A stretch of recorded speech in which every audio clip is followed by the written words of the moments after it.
why he has not acted on my petition as recommended by the Health Committee. Because the resolution on my petition by the Health Committee said that the Pest Products Control Board should take measures to remove the products from the market. They have failed to do so. So the Implementation Committee should actually summon the Pest Products Control Board. They should summon the Minister of Agriculture. But the issue here is the people who are being fought, the agrochemical companies, are extremely powerful. During the time when I was rallying the country against these products, I was threatened with death. So it is big money. And if we don't act as parliament, we continue to kill our people because it is confirmed that they cause cancer and other non-communicable diseases. And when you talk to the pest, I did visit the Pest Products Control Board. I went to their offices and begged them and told them, please remove these products off the market. What they said to me is that they need to do more research. And I asked them that you do not require to do extra research because when something has already been put in a peer-reviewed medical journal, it is a notice to all doctors across the world. Similarly, and I gave them the example of certain cough syrups were said to cause chest problems for children. The Pharmaceutical Board of Kenya did not do another research.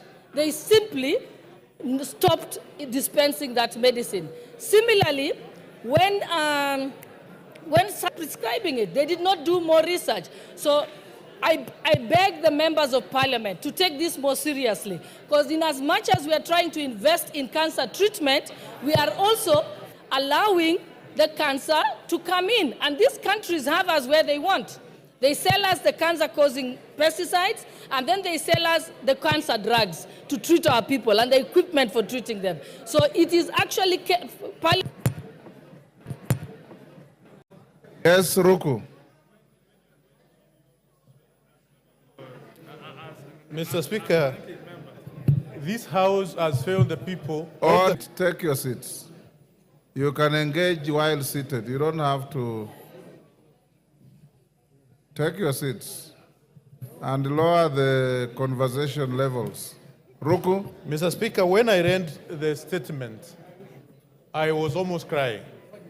To the extent which... That is not what you say. That's not what you said a few minutes ago.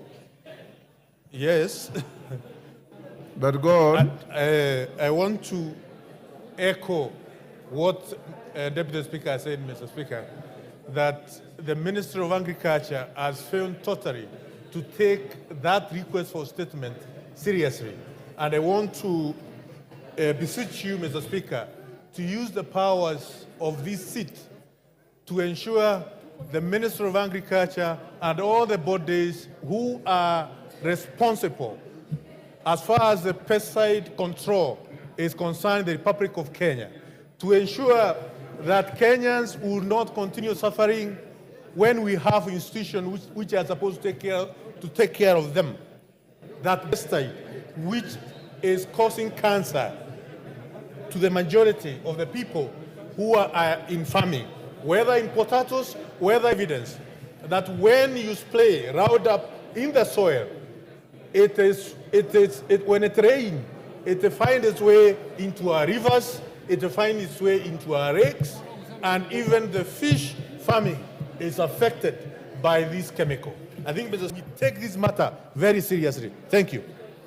Women Rep Nairobi on the same issue. Women Rep Nairobi on the same issue. Go ahead. Thank you, Mr. Speaker, for giving me this opportunity to contribute. Mr. Speaker, in the last Parliament, I was in the Health Committee, and Honourable Gladys, our Deputy Speaker, Gladys Sholay, came to actually talk to us about the dangers of pesticides to our food and the continued use of them and how they impact our health. We are what we eat. We are eating to die health. We are what we eat. We are eating to die, not to live, if we continue having these products in the market. I mean, you hear countries that have products that they discover are not good being recalled and being removed from all the shelves. It's such a shame that we're discussing this thing and the people who trade in these products have such impunity. I think this is not just the agriculture committee or ministry. This is health, this is agriculture, this is also economic trade. We cannot trade with harmful products in our country that continue to harm our people. So I think it's important that we have a multi-sectorial approach to this, and we ensure that we also do a lot of civic education so that the public out there knows that these products that they're using in their farms will not be able to actually help them in the long term. It actually could end up killing them and killing future generations, because once it's in the soil, we did a study at the Pan-African Parliament on soil management, and that's a model law that we're coming up with. You find that some of these products that we're putting in our soil will take generations for us to actually get our soil back to its standard. So I think it's important that we really take this seriously. We educate the public that these products really should be removed from the shelves. No one should buy them. And I really hope that the Gen Zs are listening, because really they're the young generation that are going to be eating these products as well. And if most of the generation, the millennials right now in the fossils, have already gotten cancer because of consuming contaminated foods, we don't want the Gen Zs and the next generation to actually follow suit. So it's important for us as government to really take this serious. Pesticides are killing us. They're eroding our soil, and now we are eating to die, not to live. So I really pray that we will have a solution that actually safeguards. And we should also be looking for compensation. Most of these companies are rich companies, and they've exploited Africa. These products are banned in other European countries. They are actually dumping. And my colleagues speak on this particular issue. Honourable Speaker, when we got this request for statement from the Honourable Broko, we forwarded the request to the ministry. We did not ask the ministry to come to us so that we may ask straight questions on the details. Honourable Speaker, according to this statement, the safety control is by the PCPB, Pest Control Products Board. And the Pest Control Products Board has got membership from the Ministry of Health, besides those who are engaged in checking out what comes into Kenya and what is used here. Honourable Speaker, most of the pesticides and the herbicides, and the Roundup is a herbicide, it's not a pesticide. It's not supposed to kill the pests, it's supposed to kill weeds. It's therefore supposed to kill the plants. Most of them are dangerous. And on the level, on the branding of most herbicides and pesticides, those that are dangerous are labeled. There is a label that is put on top of that, on the branding.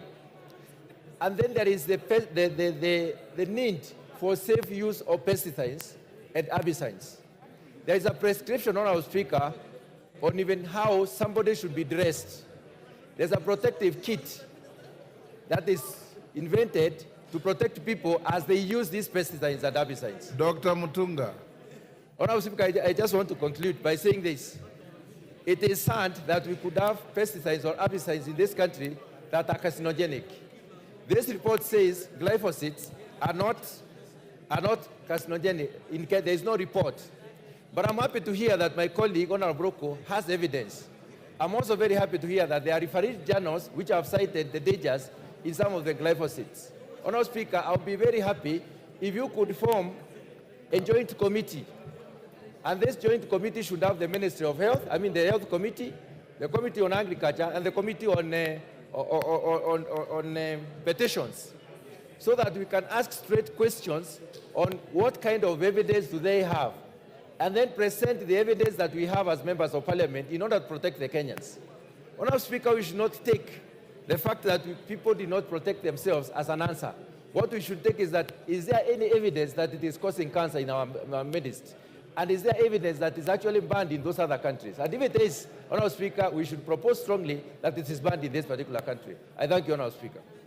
Order, honorable members. Honorable Mutunga, the Deputy Speaker has clearly articulated this issue. She brought a petition. The outcome was positive. She's quoted internationally. We also know as a fact that these chemicals are not sold in the countries that manufacture them. So you can't ask for any further evidence. Just get to the agencies of government that allow these chemicals to come in, including Kenya Bureau of Standards and the other agencies, so that you engage them and bring back a very comprehensive report after the recess that is coming in 2 weeks, so that we can be, as a house, be able to assist the people you represent. You've heard Rindikiri from your region saying what he said, and many other members. So get down to business, get the Committee of Implementation, look at the report from the Petitions Committee, and you'll bring the response after the next recess. Honorable members, yes, Ruku? I request, Mr. Speaker, I be invited into that committee so that I can table the evidence which I have. Thank you. Even if you are not invited, go there. Thank you, Mr. Speaker. Honorable members, allow me to acknowledge the following. I don't know if they are still in the gallery, in the public gallery. AIC Messis Primary School from Keses was in Gishu. St. Joseph's International Science School from Ainamoi was in Gishu. Galma Primary School, Garsen, Tana River. Chebanganga Secondary School from Konoin, Bomet. Have already left, we still welcome them nonetheless. They have been in our gallery. Honorable members also seated in the Speaker's gallery are students from Starehe Boys Center and School. The students are in Parliament for a period of 2 weeks on a voluntary service scheme. This gives the young men an opportunity to give back to the community by providing voluntary service to various organizations during the school holidays. On my behalf and on behalf of the National Assembly, I welcome those students to Parliament and wish them a positive experience in their service to the nation. You may take your seats, students. Next order. Yeah? Yes. Yes, we have another. Tongoyo, are you ready with the statement on security? Go ahead. This is a statement requested by the Honorable Robert Mbui. Thank you, Honorable Speaker.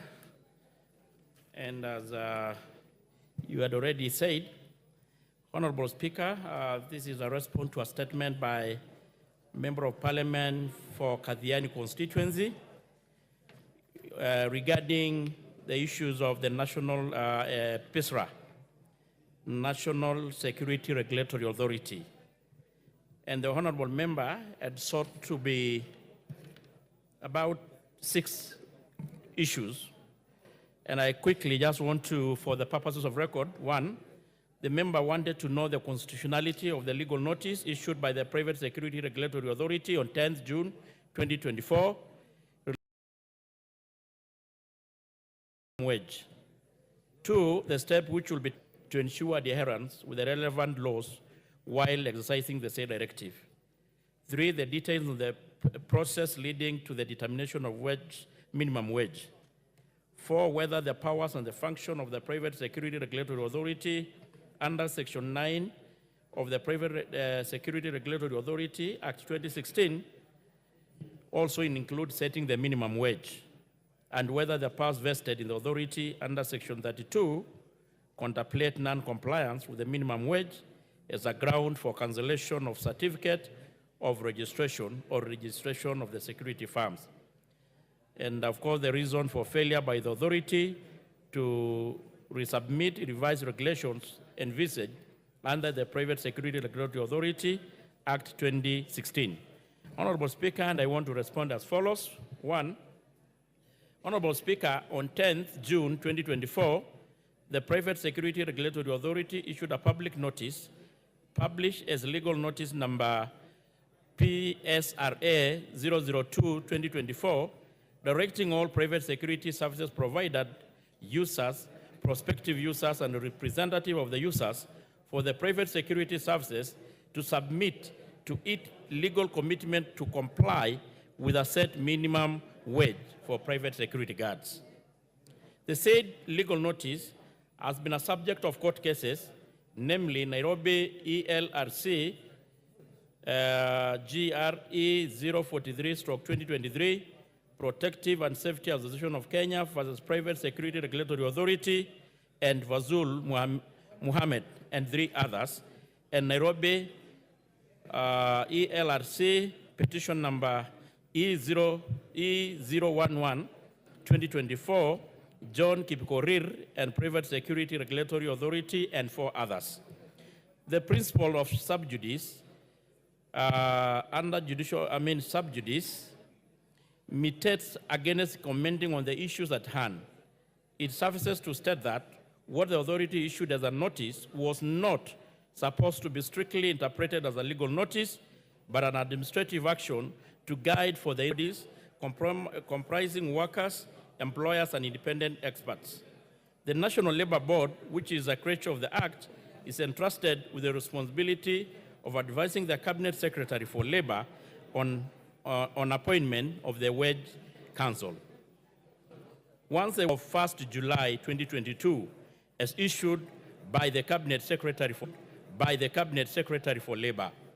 The order came into effect for labor. The order came into effect on 1st May 2022, and was the basis for arriving at the contested figures. As noticed above, the power and responsibility of setting the minimum wage is vested upon the Minister for Labor after recommendation of the Wage Council. Under the said section, the authority of the Wage Council. Under the said section, the authority is mandated to provide. The authority did its best to interpret the said wage order. The commitment to pay the minimum wage was within the law. The public notice issued should not be interpreted as a legal notice in a strict sense of the word. Thank you, Honorable Speaker. Signed by Dr. Raibon Omolo. Honorable Speaker, kindly. Robert Mbui, you are satisfied? Mr. Speaker, I am not satisfied. Mr. Speaker, there is that report, Mr. Speaker, and the response, in my opinion, they are very economical with the truth, Mr. Speaker. There are 3 issues that I've picked out from the response. The first one is when they argue that what the authority issued as a notice was not supposed to be strictly interpreted as a legal notice, but an administrative action to guide industry players. Mr. Speaker, why I have a problem with that is because it is actually published in the Kenya Gazette as a legal notice number PSRA 002-2024. So when they argue that it was not strictly a legal notice, they're just being economical with the truth. And Mr. Speaker, they also must realize that the Statutory Instruments Act defines that every legislation which has a full effect of law must come through the House.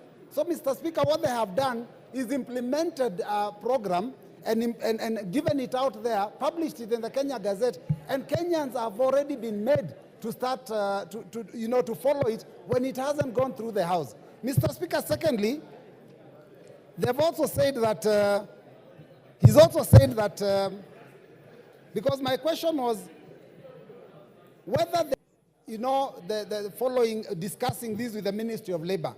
And Mr. Speaker, what they have said is that they did follow.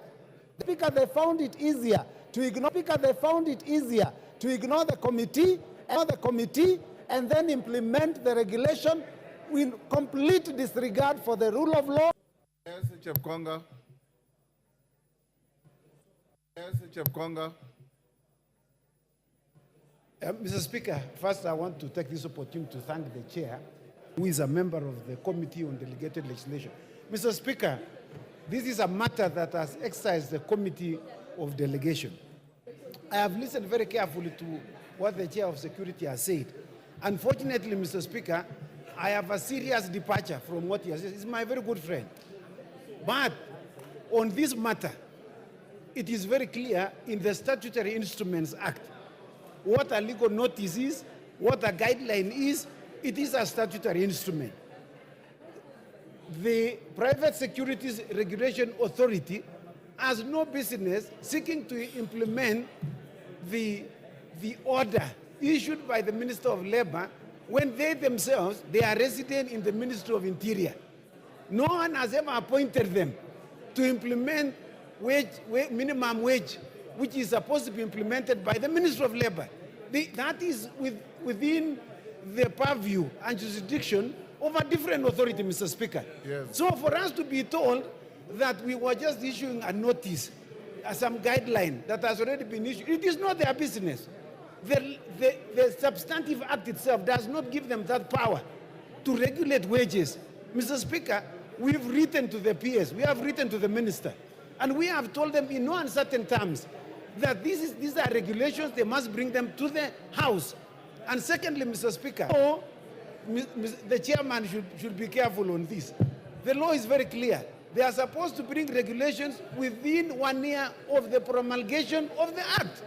Now, this act has been in existence for the last 4 years. They themselves, they have not brought the regulation which is required within the statute itself. The third thing, Mr. Speaker, that has caused confusion is the naming of the act itself. It is called Private Securities Regulations Act. An amendment to remove the word regulations, because regulations are supposed to be made pursuant to the sections that are contained in that act itself.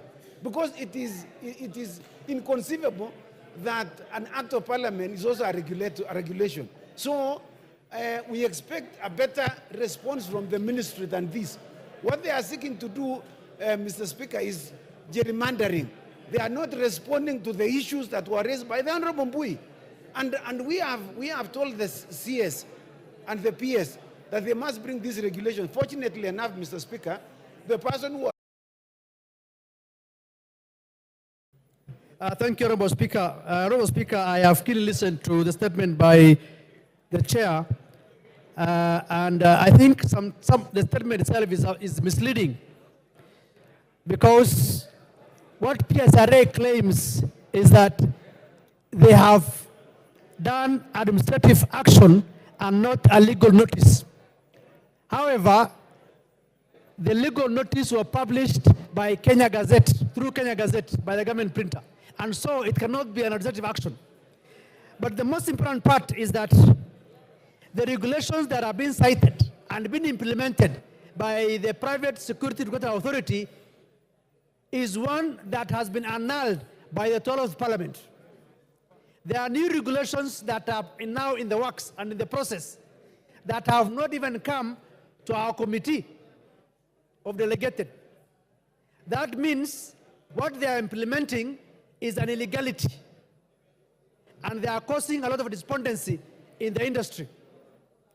My advice to Kenyans, all stakeholders in the security industry, is that the regulations being implemented by the Private Security Regulatory Authority is null and void, and that they should not be cheating Kenyans that they are doing something which is legal. It's not legal, it's illegal.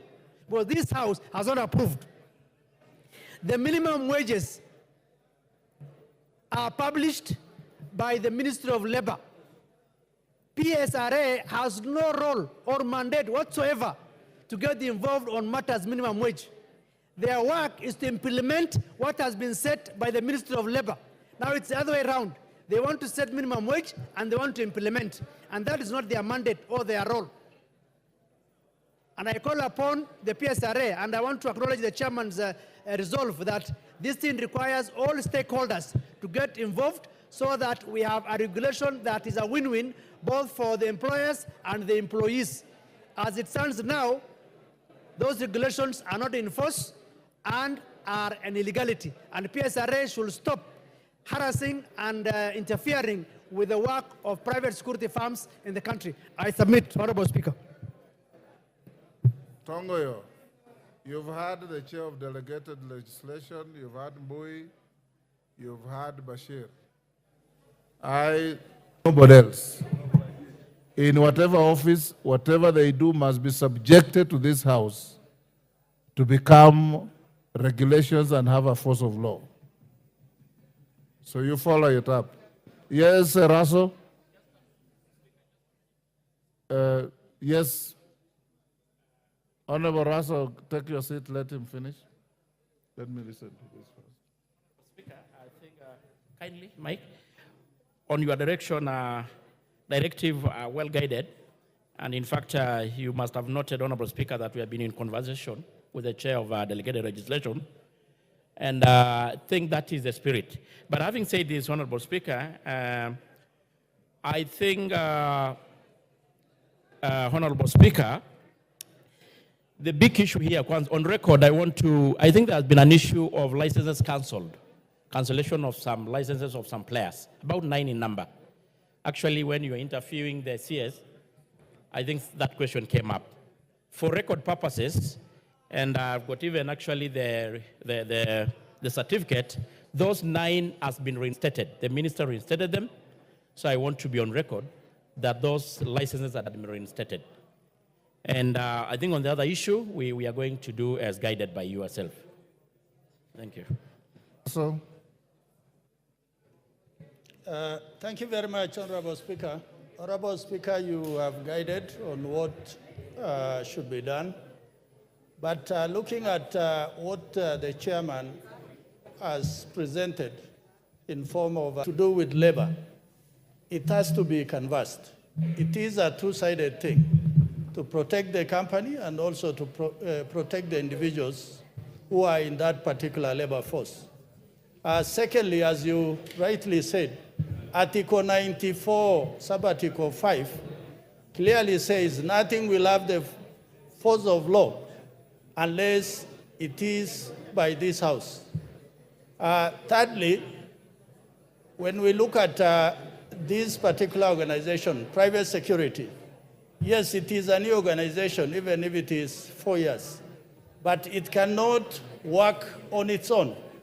It has to work with the Ministry of Labor so that individuals working in those organizations are duly protected. Thank you, Honorable Speaker. Honorable Tongo, you follow up that, and at some point you will be required to report back to the House what steps you have taken and guidance to this body that if they want to make any regulations, they must follow the procedure and bring them to the House. Yes, Mwenje? Thank you, Honorable Speaker. I rise on the same standing order 44. Honorable Speaker, I've had a chance to talk with the chair of Security Committee. If you remember last week, I'd raised a statement regarding a child who was shot in my constituency. The chair has advised that I think the response is not ready. Perhaps he can be willing to just commit maybe tomorrow or the day after, because my constituents are actually on TV watching. So it would be nice if you would respond. But Honorable Speaker, while I'm on my feet, I'd also request the chair, in Nairobi constituency chair, Honorable Speaker, we had 4 fires in 4 markets, which is an issue of concern. We had in Toi Market, we had in Umoja 2, we had in Mathare, and somewhere in Kawangware. Honorable Mwenje, you'll do the House and yourself a very, very good thing if you file even a question under private notice, which we can allow you to make a request on the floor even the same day. But when now you just ambush us with a speech coming in the guise of a point of order is not fair even to the chairman that you are directing. Go and file a question by private notice. I'll allow you to bring it tomorrow. We all feel for Kenyans who died in infernos in Nairobi and elsewhere. Most obliged, Honorable Speaker. I'll do that. Thank you. And for Tongoyo, the issue of the child who was shot, can you bring the statement on Thursday? I think, Honorable Speaker, what the member was alluding to, I think the major concern was the child is doing well. He's actually supposed to be discharged from the hospital. The problem was the pending bill in KNH. And I had managed to talk to the Ministry of the PS, and we are trying to look into ways of helping the, yeah. And do so, that's good enough. Next order. Order number 8, motion, report on consideration of the audited accounts of specified state corporations. Question to be put. Honorable members on their feet, take your seats.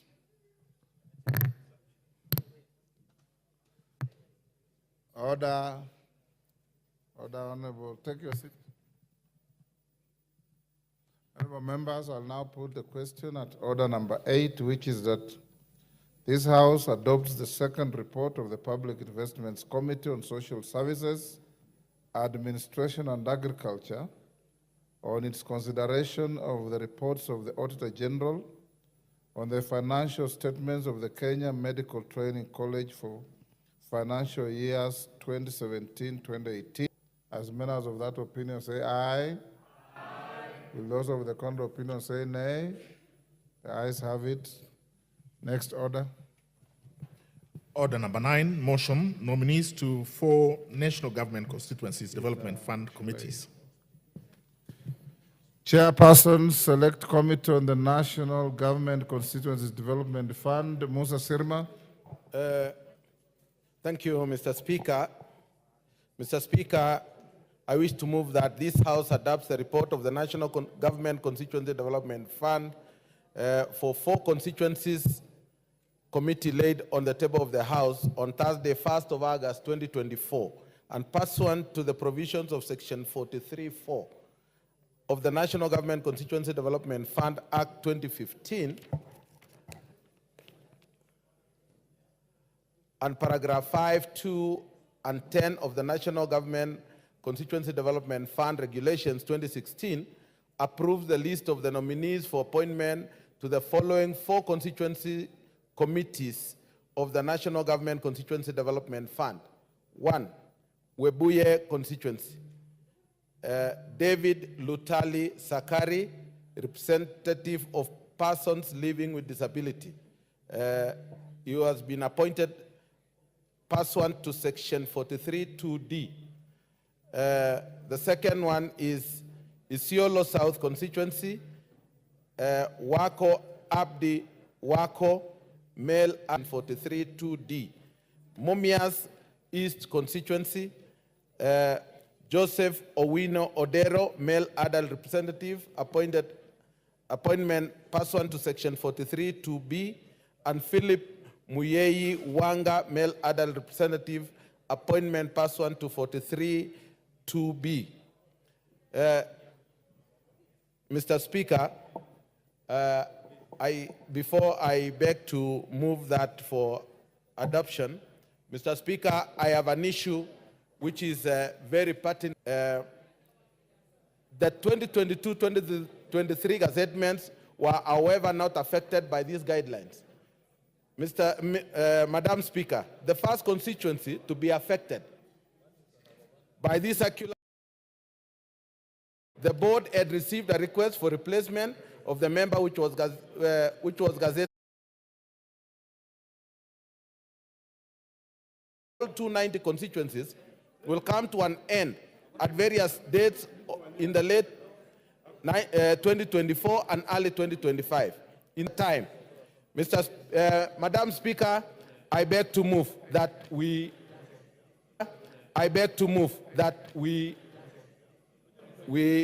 approve the names. EDF committee and point out a few issues that are very pertinent as far as this is concerned. While the proposals for replacement chairpersons of the constituency NGCDF committees to be approved by him. May I draw the attention of the head of public service that NGCDF is not subject to the State Corporations Act. NGCDF is an act sui generis, which means it stands on its own. It is executed by a board appointed under that act, and it executes its work from the beginning to the end. Therefore, head of public service has no power to ask for those names to be submitted. State Corporations Act, which takes care of parastatals. May I also point out that that circular appears to be a statutory instrument.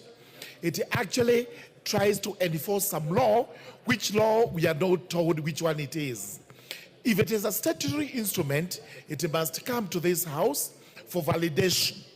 If it does not come to this House, it's null and void. Alternatively, this House can call for that instrument to quash it. Finally, let me say, delays, especially in gazettement, would defeat the very essence and the purpose of the NGCDF Act. We require that these committees, as soon as they are submitted, they should be gazetted by the CEO of the NGCDF board. Once that is done, then we move on to implement the act. My position remains, it is the board that is supposed to gazette. With those remarks, I beg to second. Okay, honorable members, I think there are a few members who wanted to contribute.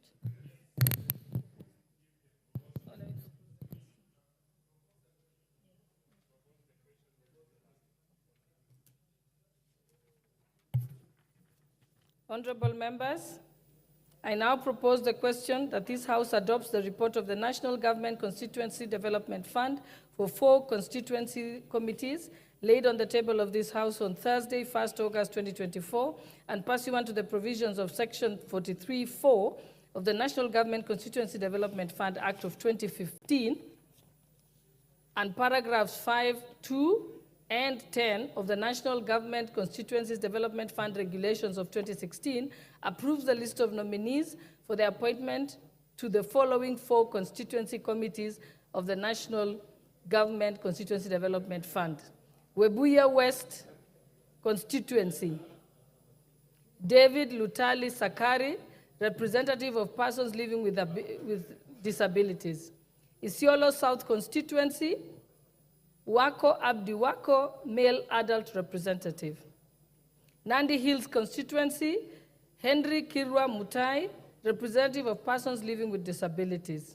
Mumias East Constituency, Joseph Owino Odero, who is a male adult representative. And Philip Munyenyi Wanga, male adult representative. Yes, the honorable member for Nyeri Town, Honorable Maina Mathenge. Thank you, Honorable Speaker. Honorable Speaker, I rise to support this motion on gazettement, and especially the gazettement of the NGCDF members, and especially the suggestion by the chair, or the recommendation by the chair, about the exemption of the submission for approval of the names of the nominees to the head of public service. Honorable Chair, Nyeri Town constituency has presented the names of the nominee for women way back at the beginning of 2023. I think it was in February or March. To date, this nominee has never been gazetted, despite being passed by this House. And Honorable Speaker, in the course of the carrying out of the internal audit, Nyeri Town constituency was flagged as having an issue because the NGCDF committee was not fully constituted in the absence of the gazettement of this member who represents women. The women constituency in Nyeri Town is very unhappy with me as their member of parliament, apparently because their representative has never been gazetted. Yet, what is this bureaucracy around their appointment and gazettement? And the fact that then we are found to attract audit queries that there is a risk of the stakeholders' interests not being taken care of in the course of development. And therefore, Honorable Speaker, I seek that this House adopts the resolution for the exemption of the presentation of the names of the NGCDF committee members once this House has approved. And Honorable Speaker, we have spoken about judicial overreach. Are we also mandate of this House in terms of the approval and the subsequent steps? Honorable Speaker, I support. Member for Funyula. Speaker, and let me sincerely thank the chair of the CDF Select Committee for picking out this, honestly speaking, an irregular, illegal, and unwarranted interference in the implementation of an act of parliament that has got nothing completely to do with the office, the head of public service. Honorable Speaker, when the amendments came to entrench the office of public service, we warned the members here that we are creating a creature that is good. They never saw it, but you must see, I want to tell them today, now they have seen what it means to create an office that is unconstitutional and has got no mandate at all. Honorable Speaker, we need to call out the head of public service. NGCDF is not a state corporation. NGCDF is not a saga. NGCDF is an entity created by an act of parliament that stipulates clearly the procedure to be followed in the appointment of the members of the CDFC committee and their procedure for their removal, their gazettement, and the rest. We must call to order that we must stop this excitement, we must stop this stretching of executive powers beyond what's provided for in the Constitution. It is the people on the ground who know these people. The head of civil service cannot purport to again do another vetting or another approval process. For what purpose, Honorable Speaker? Why does he want to get involved in the delivery of services to the wananchi of Kenya? I will therefore ask, as Sir George has clearly said, that particular instruction, that particular circular, if any, should be ignored with the contempt it deserves, because it has no form of law, it has got no rule, it has no force of law. It's just an overreaction and general an excitement for something that has not happened. With those few remarks, Honorable Speaker, I support the motion and the request by the chair that that particular appointment should not be controlled by the dictates of the head of public service. Thank you, Honorable Speaker.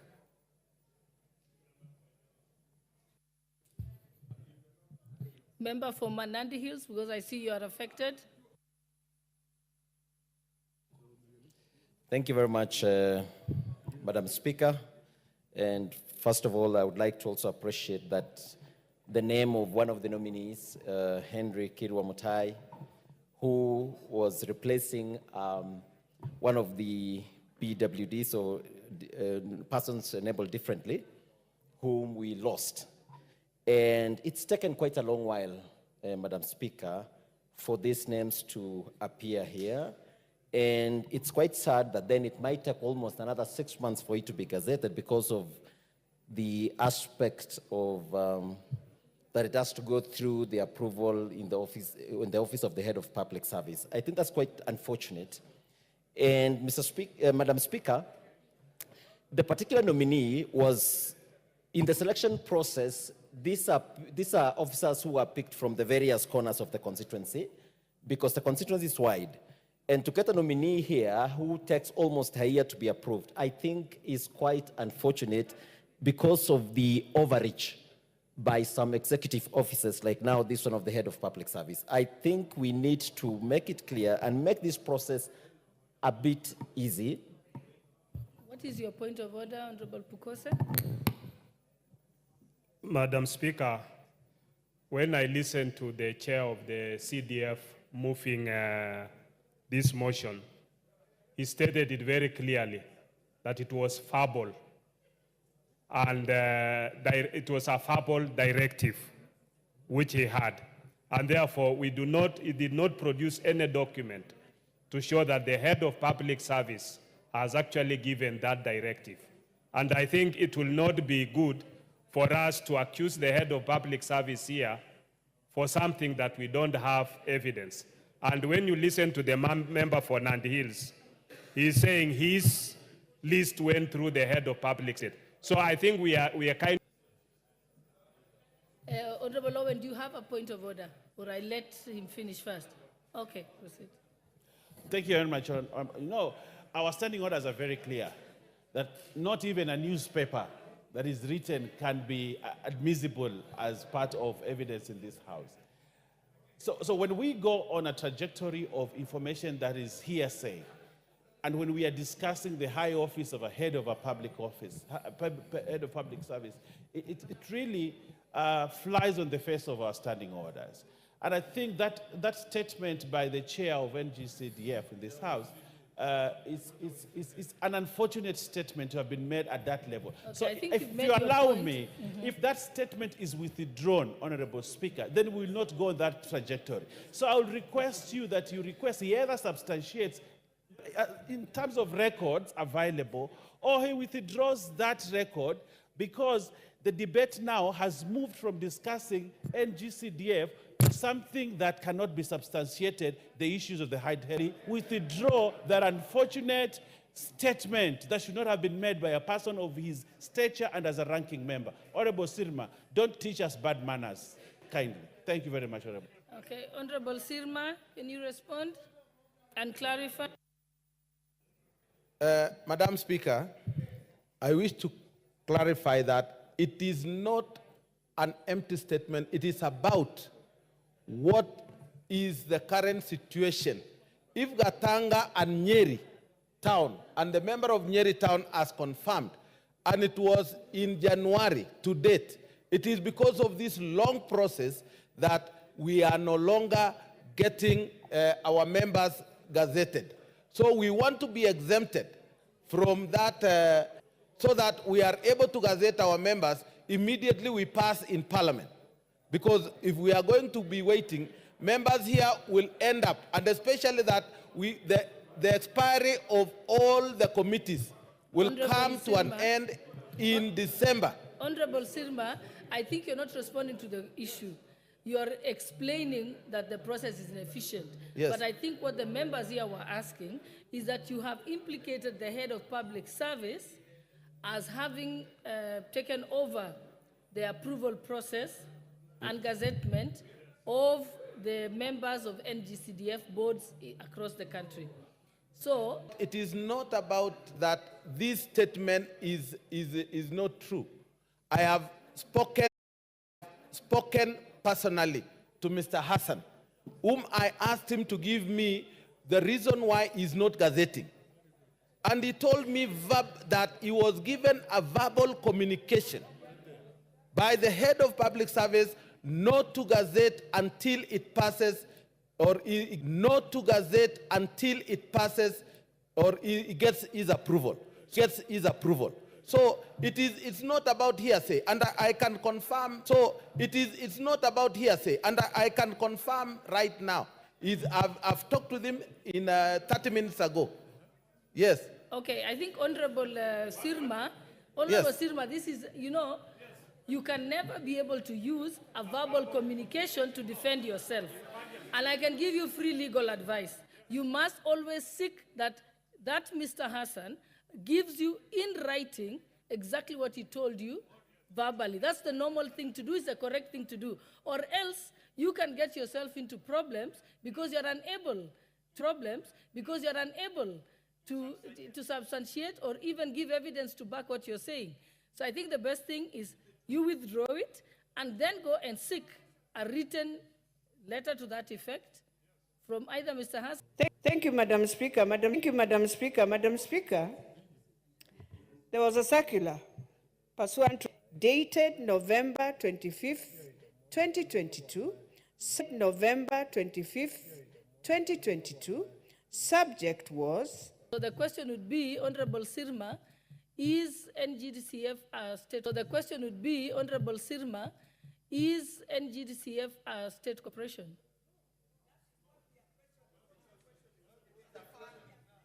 It's a fund body. It is other bodies.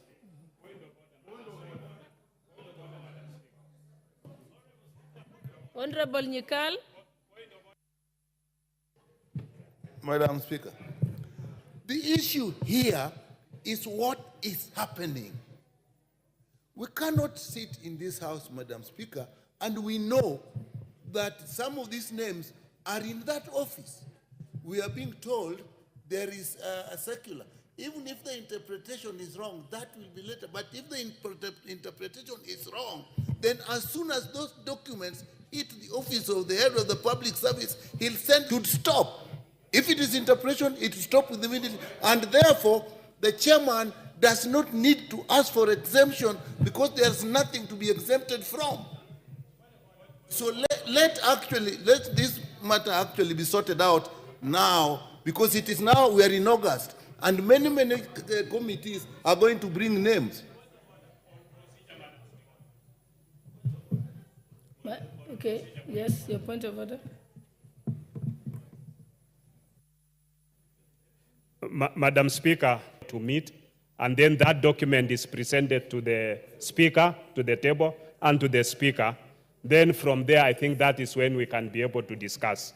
The reading which the member for Dakoredi South, Dakoredi North, read is what is in her phone.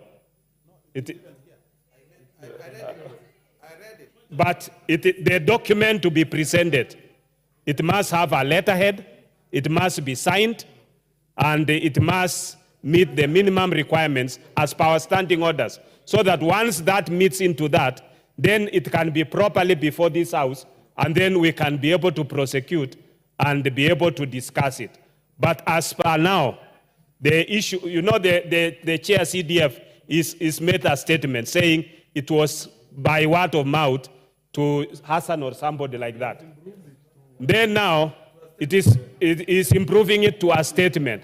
But legally, or by our standing orders, it is not properly before the House, and I think it is so that we can be able to execute something that will have an effect. The House does not do issues or address a matter just in vain by just addressing it, and then that ends.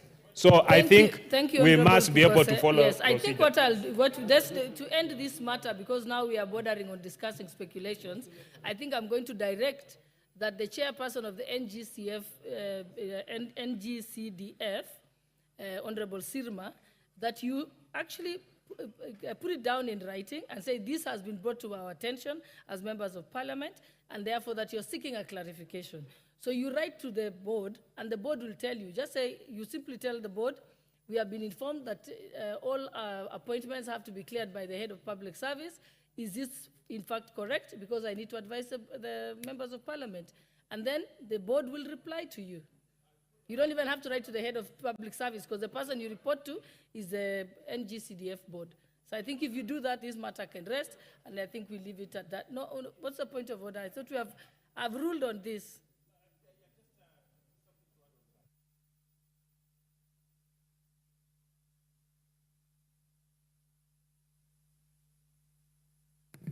Honorable Speaker, I think what we need to do, instead of all this, why don't you order that the CDF CEO be summoned to the House to come and repeat the same thing? Otherwise, these are people who could be sleeping on their job and passing the buck and kicking the can up the road. Ask the CDF CEO to come here, and we ask him, why is there a delay? Then he puts it on record that it is the head of public service. Then we can tackle it at that level. But to allow the chairperson to would like to hear this matter from the CEO himself, that is the cause of the delay, then we can deal with it. But to run around the way the Honorable Chair, who I respect very much, and allow him to do this kind of things, I think it's not fair to the members of parliament and to the head of public service. Okay, Thank you. I think Honorable Owen, I already given directions on it. So my directions to make a communication in writing stands, and I think it's a more reasonable thing, and then we will get a proper communication to a committee of this House, and the committee is responsible for it. Instead of summoning the CEO, we don't want any more verbal statements. Let's get it in writing. Thank you. Is that sorted out? You confirm? I confirm I will summon the CEO, because there is no provision in this House to call the CEO in front of this House. Honorable Sirma. Yes. I am not going. The ruling was not made by Honorable Owen. Yes. Honorable Owen is the one who's suggesting that you call the CEO. So it's a busybody. I have said I am not. I have ruled against that. My initial directions remain, which is that you communicate in writing to the board, asking for clarification. Then thereafter, you will have something in writing that you can report to this House. Have you got the instructions correctly? Thank you. Let's move on then. So can I put the question, please? I had not finished. Let's put the question. Madam Speaker, Okay. I'll let Nandi Hill speak, and then I'll put the question. Thank you very much, Madam Speaker. At least now, with that direction that you've given, it will settle the matter. But I just wanted to say, Madam Speaker, I think even in the future, we need to have the timelines where when a name or when there's an occurrence of a vacancy in the CDF office, in the CDF committee, we should have a timeline within which those particular names can be approved, so that the representations can be sufficient. Like in my case, as I said, this was a position of a BWD. So for close to a year, we've never been able to have the people living with disabilities or enabled differently having the representations in the committee. So I really hope that then, with the directions that you've given, and even going forward, most of this. Any other member wanted to contribute on this? Yes, Honorable Mbui.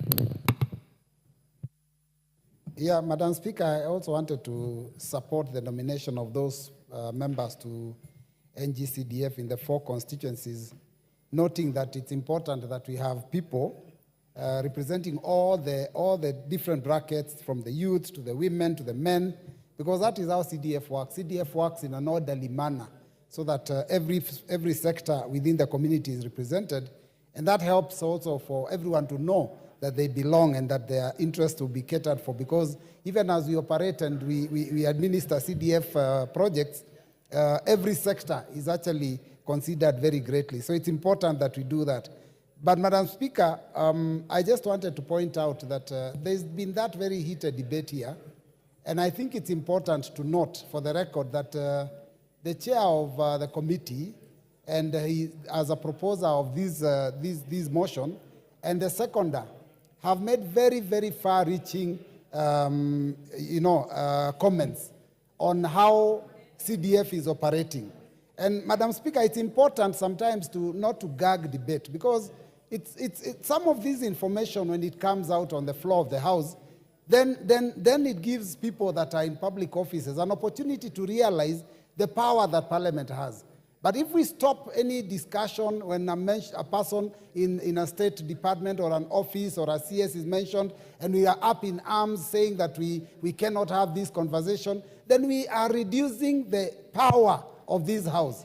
We must ensure that members are given an opportunity to contribute, because at the end of every contribution, there will be a time for us to take a vote. Now, if any member does a transgression against anybody and they are wrong, then the facts can also be laid on the floor of the House. So I want to appeal that as a House, because the public is watching us. Public has been watching us for the last at least a month or so, and they're very serious about what goes on here. So when we make pronouncements and we stop each other from having a conversation, you will be salimiwad, and we do not want that to happen to us.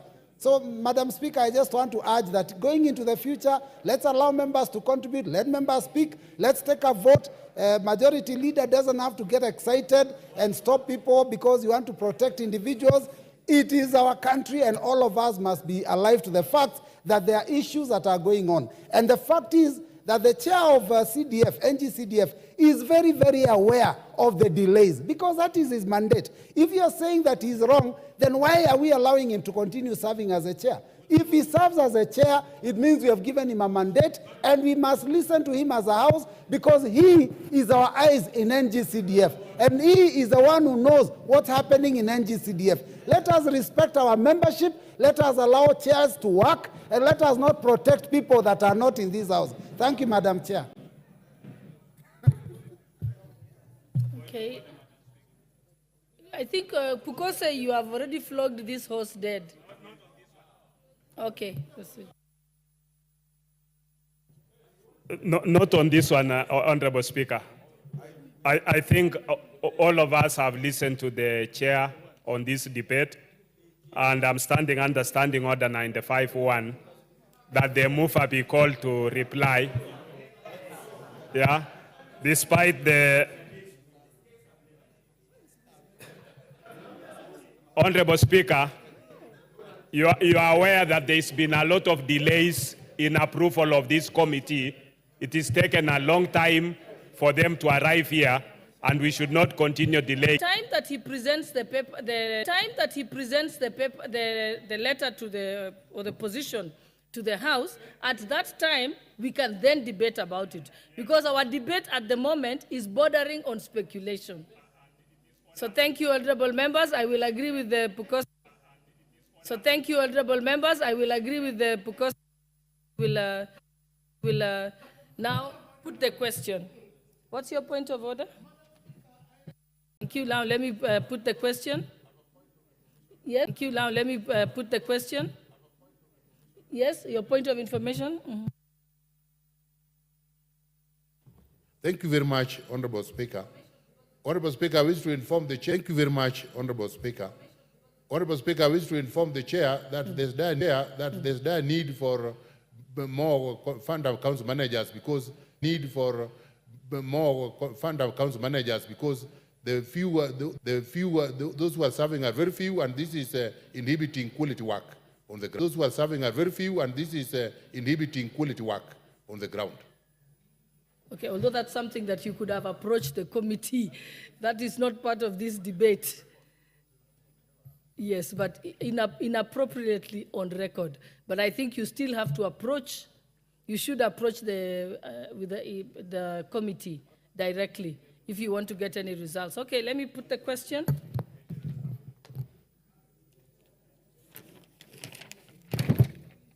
Honorable members, I now put the question that this House adopts the report of the National Government Constituency Development Fund for 4 constituencies, committees, laid on the table of this House on Thursday. 4 constituencies, committees, laid on the table of this House on Thursday, 1st August 2024, and pursuant to the provisions of Section 43(4) of the National Government Constituency Development Fund Act of 2015, and paragraphs 5(2) and 10 of the National Government Constituencies Development Fund Regulations of 2016, approves the list of nominees for the appointment to the following 4 constituency committees of the National Government Constituency Development Fund. Webuye West Constituency, David Lutali Sakari, representatives for persons living with disabilities. Isiolo South Constituency, Wako Abdi Wako, male adult representative.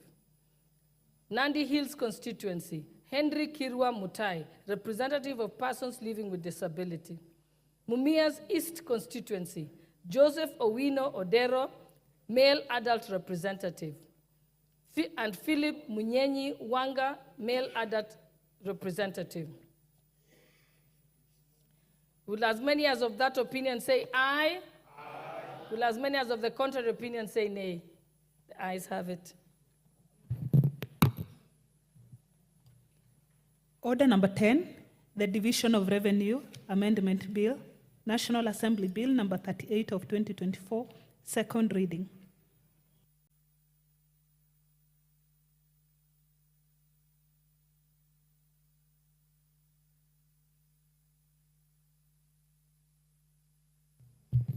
Give the chairperson budget the mic.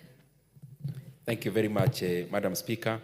Madam Speaker, I wish to move that the Division of Revenue Amendment Bill, that is National Assembly Bill number 38 of 2024, be now read a second time.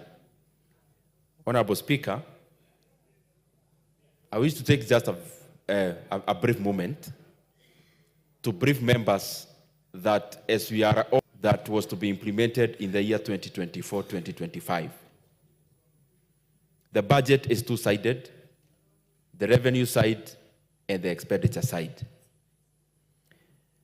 When we came before this House, Honorable Speaker, we were able to debate. Consequently, Honorable Speaker, afterwards, as we know, the revenue side had challenges, and the revenue-raising measures that were there, Honorable Speaker, were not able to be realized because of the challenges that we all now understand and know. And in that respect, then, the government had to, and us here in Parliament, had to come up with measures to have a budget that balances the expenditure and the revenue side of the budget. And Honorable Speaker, therefore, this has necessitated cuts across all government agencies, Honorable Speaker, and also across the two levels of government, so that we are able to balance the anticipated expenditure together with the expected revenue. We have come before this House an original budget that was amended through a supplementary budget, barely a month after the signing of the appropriations bill. This is the first time. The other unprecedented thing, Honorable Speaker, is that it is the first time again that we are actually amending the the Division of Revenue Bill, Honorable Speaker, which is actually divides money vertically between the national and the county governments. Honorable Speaker, in a nutshell, is that this House had already passed the equitable share to our counties to a figure that has never been there before of 400.1 billion shillings. Upon revision of the expenditure side necessitated by the collapse of the revenue-raising measures, the amendment before us, Honorable Speaker, is then to also have a haircut in the equitable share from the proposed 400.1 billion to 380 billion, Honorable Speaker, so that all the levels of government across the board, Honorable Speaker, and therefore the nutshell of this amendment of the Division of Revenue is actually to decrease the amount from 400.1 billion to 380 billion in line with the realities we find ourselves as a country. In line with the realities we find ourselves as a country. Honorable Speaker, it therefore means our revenue-raising measures as of last year through debt, through debt and revenue, ordinary and A&A, was short of 220 billion Kenya shillings, Honorable Speaker. Now, this is the debate I invite this House, Honorable Speaker. In light of that, we have to budget 13 billion Kenya shillings to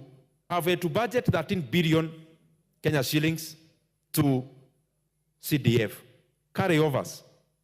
We have to budget for over 30 billion Kenya shillings to our counties as carryovers. We have to budget for 23 billion shillings, Honorable Speaker, 21 to 23 billion, as carryovers for pensions. What am I trying to say, Honorable Speaker? The way the government should work is that by the fall of 30th June, Kenya operating under what we call T+2.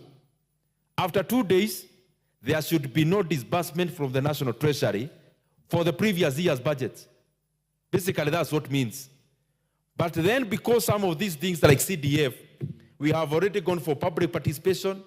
These monies I mean, you have gone through the wrong hole, there is no way then we could have, or CDF could have been denied this amount. Money is for pensions. Whether the year lapses or not is not a problem of the pensioner. They had to be paid. County governments alike. They have already done their budgets approved by the county government. They need the money. So we have 68 billion we are funding now, money for last financial year. And as we know, because governments are run through time,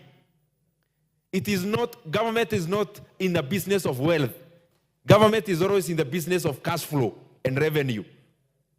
Therefore, Honorable Speaker, since you cannot run government through receivables, you cannot run government through assets, you only run through money that is coming in and out.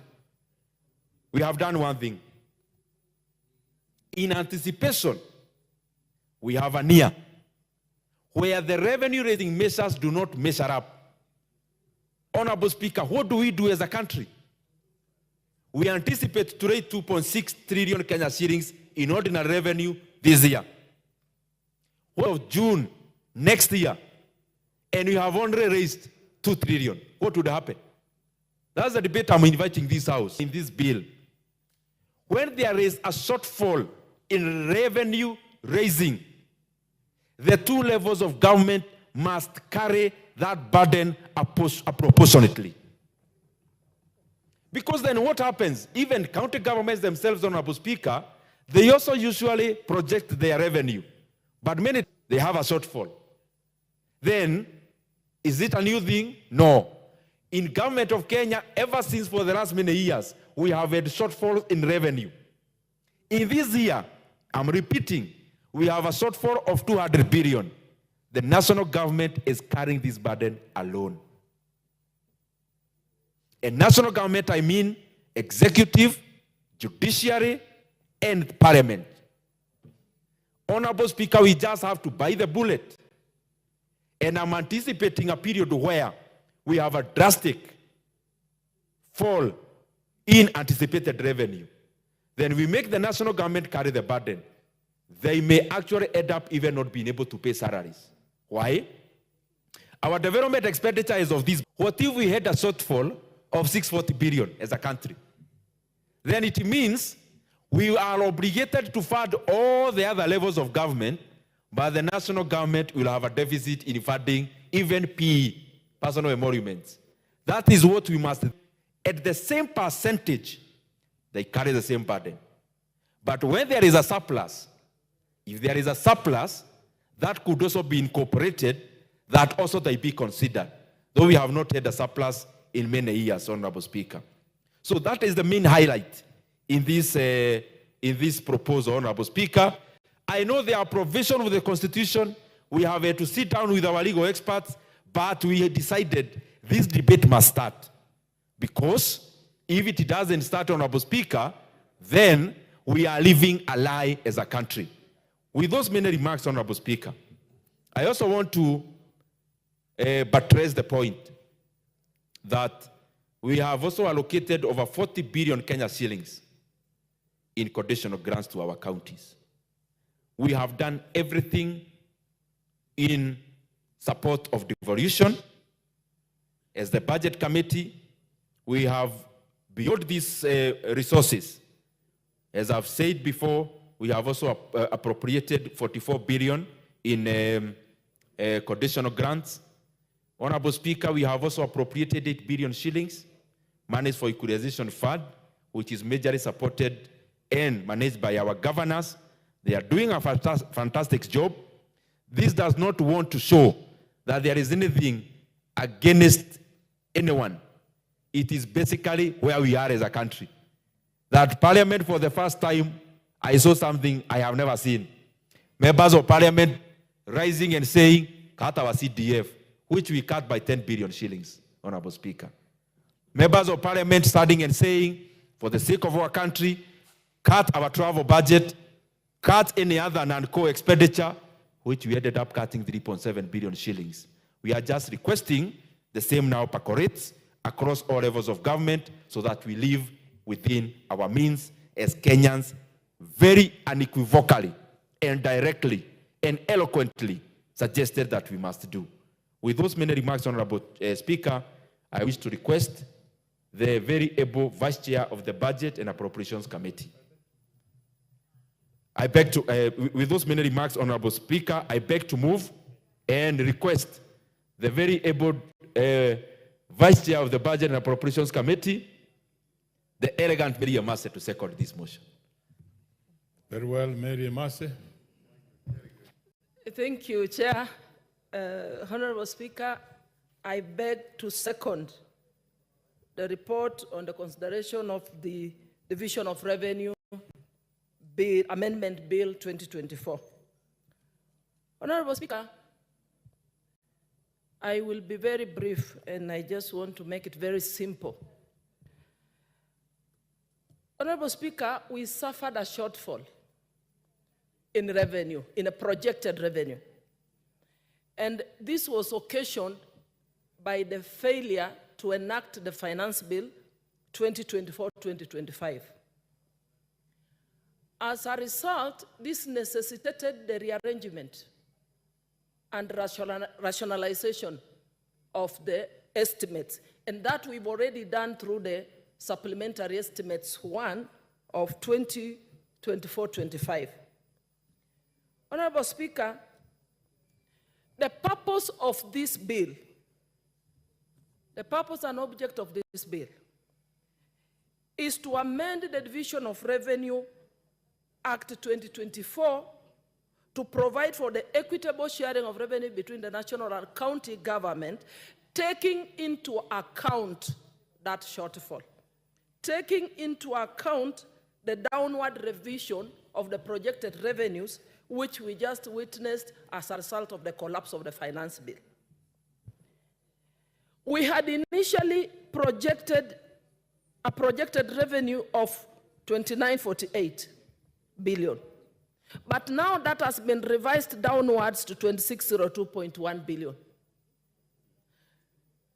That brings us to a downward revision by 346 billion, which the chair has explained that it has to be borne by both county and the national government. And that therefore means that the county government shareable revenue has come down by 20 billion. And the national government will come down by 325 billion. So basically what we are saying, the amendment in the bill, subclause 51A, actually seeking to protect county governments, such that at any one time, if we have a shortfall, it is limiting the amount which the county governments, or that shall be borne by the county governments, not to exceed 15% of the shortfall. So, in other words, the amendment is seeking to protect the county governments and limit that. This is a very straightforward bill, like I've said, and whenever we have a shortfall, Kenyans have told us we have to live within our means. Then we have to share whatever challenges that accrue from some of the actions or the choices that we make as a country, because we've been told choices have consequences. So, Honorable Speaker, as I conclude, I want to appeal to the county governments. They will be receiving 380 billion. I know it has come down from what we had initially projected. But I want to appeal to county governments to prioritize their needs, to look into the issue of the pending bills and make sure those contractors, those who are given tenders even by their predecessors, services who are rendered and offered, big events. Of Revenue Amendment Bill, National Assembly Bill number 38 of 2024, be now read a second time. No, there's serious interest on this one. And the first to have a bite is Honorable Christopher Aseka. And the first to have a bite is Honorable Christopher Aseka. Huisero. Thank you, Speaker. I also rise to join my chair and vice chair in supporting the Division of Revenue Amendment Bill 2024, which allocates revenues between the two levels of government, that's the national government and the county government. Honorable Speaker, national government in this bill will receive about 2.2 trillion. The county governments are going to be allocated 380 billion, and also 7.8 billion are going to equalization fund. The 380 billion being taken to government, the 380 billion being taken to government is within the over 15%. It is 24.2% of national revenues. Mr. Speaker, as we do this, we are coming out from a situation which was a withdrawal of from 400 billion, making it 380 billion.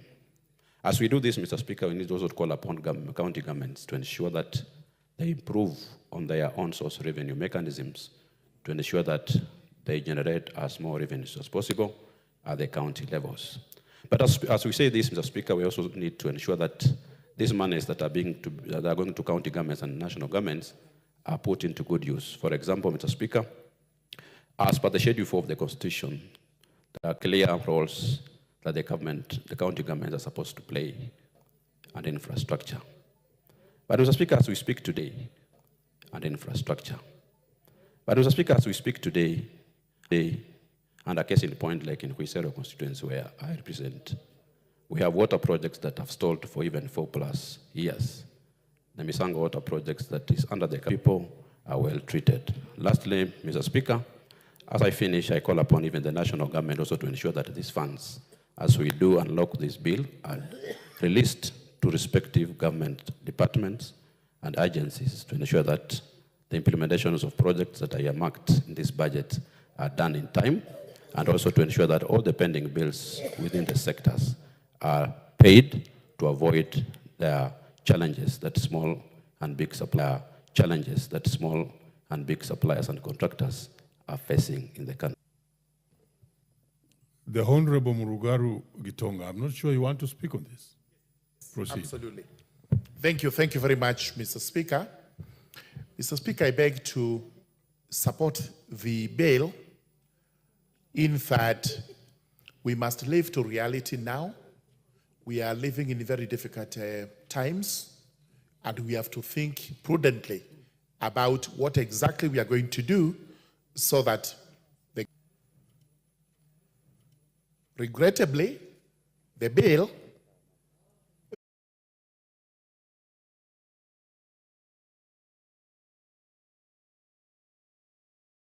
sense that the three arms of the government and the county governments, this means in essence that the three arms of the government and the county governments allocations. And this is why we would implore on the county governments to bear with the 20 billion cut which they have to suffer. The same as applied to the executive, to this house, honorably, and also to the judiciary.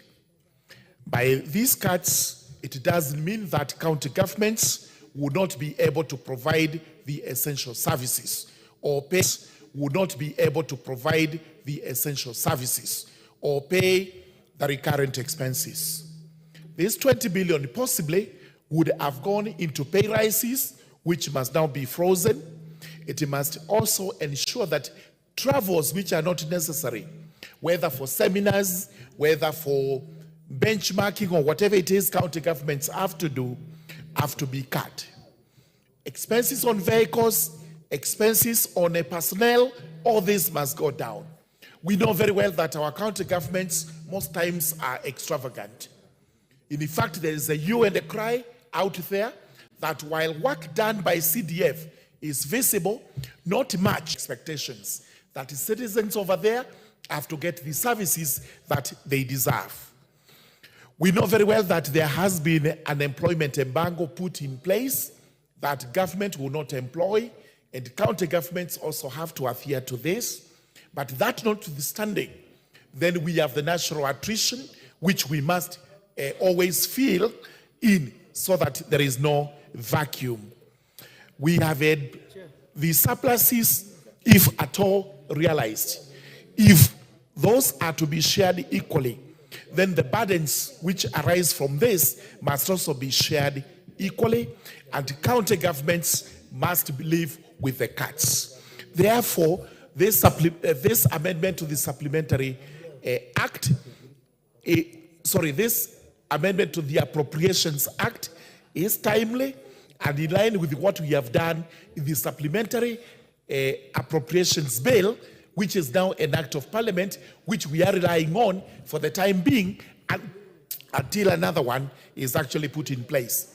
Of course, people are asking, what happens now that we lost the 2024 the 2024 Finance Act, and we have also recently lost the 2023 Finance Operative Law, and we will have to live with that until another one is put in place. With those remarks, I beg to support. The Honorable Robert Basil. Thank you, Mr. Speaker, for giving me the floor. I raise to support the Division of Revenue Bill on a number of reasons. It's good to live within our means, Mr. Speaker, and that was because the Finance Bill 2024, the Gen Zs and many Kenyans say the money or the taxations were too much for them to bear. Mr. Speaker, if you look at the 380 billion for county government, Mr. Speaker, that money is going to support healthy services that have already collapsed. Mr. Speaker, the money will go rightly to pay salaries as well as spending bills, Mr. Speaker. It's important, Mr. Speaker, to say that the money must be used prudently. We have seen a lot of wastage in the county governments, particularly when it comes to usage of this money, Mr. Speaker. So we want that funds to be used wisely so that citizens can see the value of their taxes, Mr. Speaker. Importantly, Mr. Speaker, the equalization fund, 7.8 billion, Mr. Speaker, should be distributed equitably based on the baseline data, Mr. Speaker. Some areas have been marginalized since 1963, Mr. Speaker, and it is important that constituencies that are going to be selected to benefit from the equalization fund should be selected based on data that is available, depicting or exhibiting disparities that has existed over the years, Mr. Speaker. When I look at the 2.5 trillion for national government, Mr. Speaker, this is money that is going to go to support national government functions, Mr. Speaker. And I do say that it's important to promote accountability and transparency when these resources are going to be spent or implemented to support national government functions, Mr. Speaker. I think it's also important to underscore the importance of equitable distribution of resources and national government to respective constituencies, Mr. Speaker, so that at least across the country we can have uniform development, Mr. Speaker. Because if you look at our country, we have a very outstanding or resounding disparities of different areas across the country, simply because resources are not promptly utilized to support services or to support functions, both at national and the county level, Mr. Speaker. Therefore, Mr. Speaker, I do support the report or the bill, the Division of Revenue Bill, and request that the respective points are put across be respected when these resources are being utilized. Thank you. Thank you so much, Mr. Speaker, for accommodating me to contribute in support of the Division of Revenue Amendment Bill of 2024.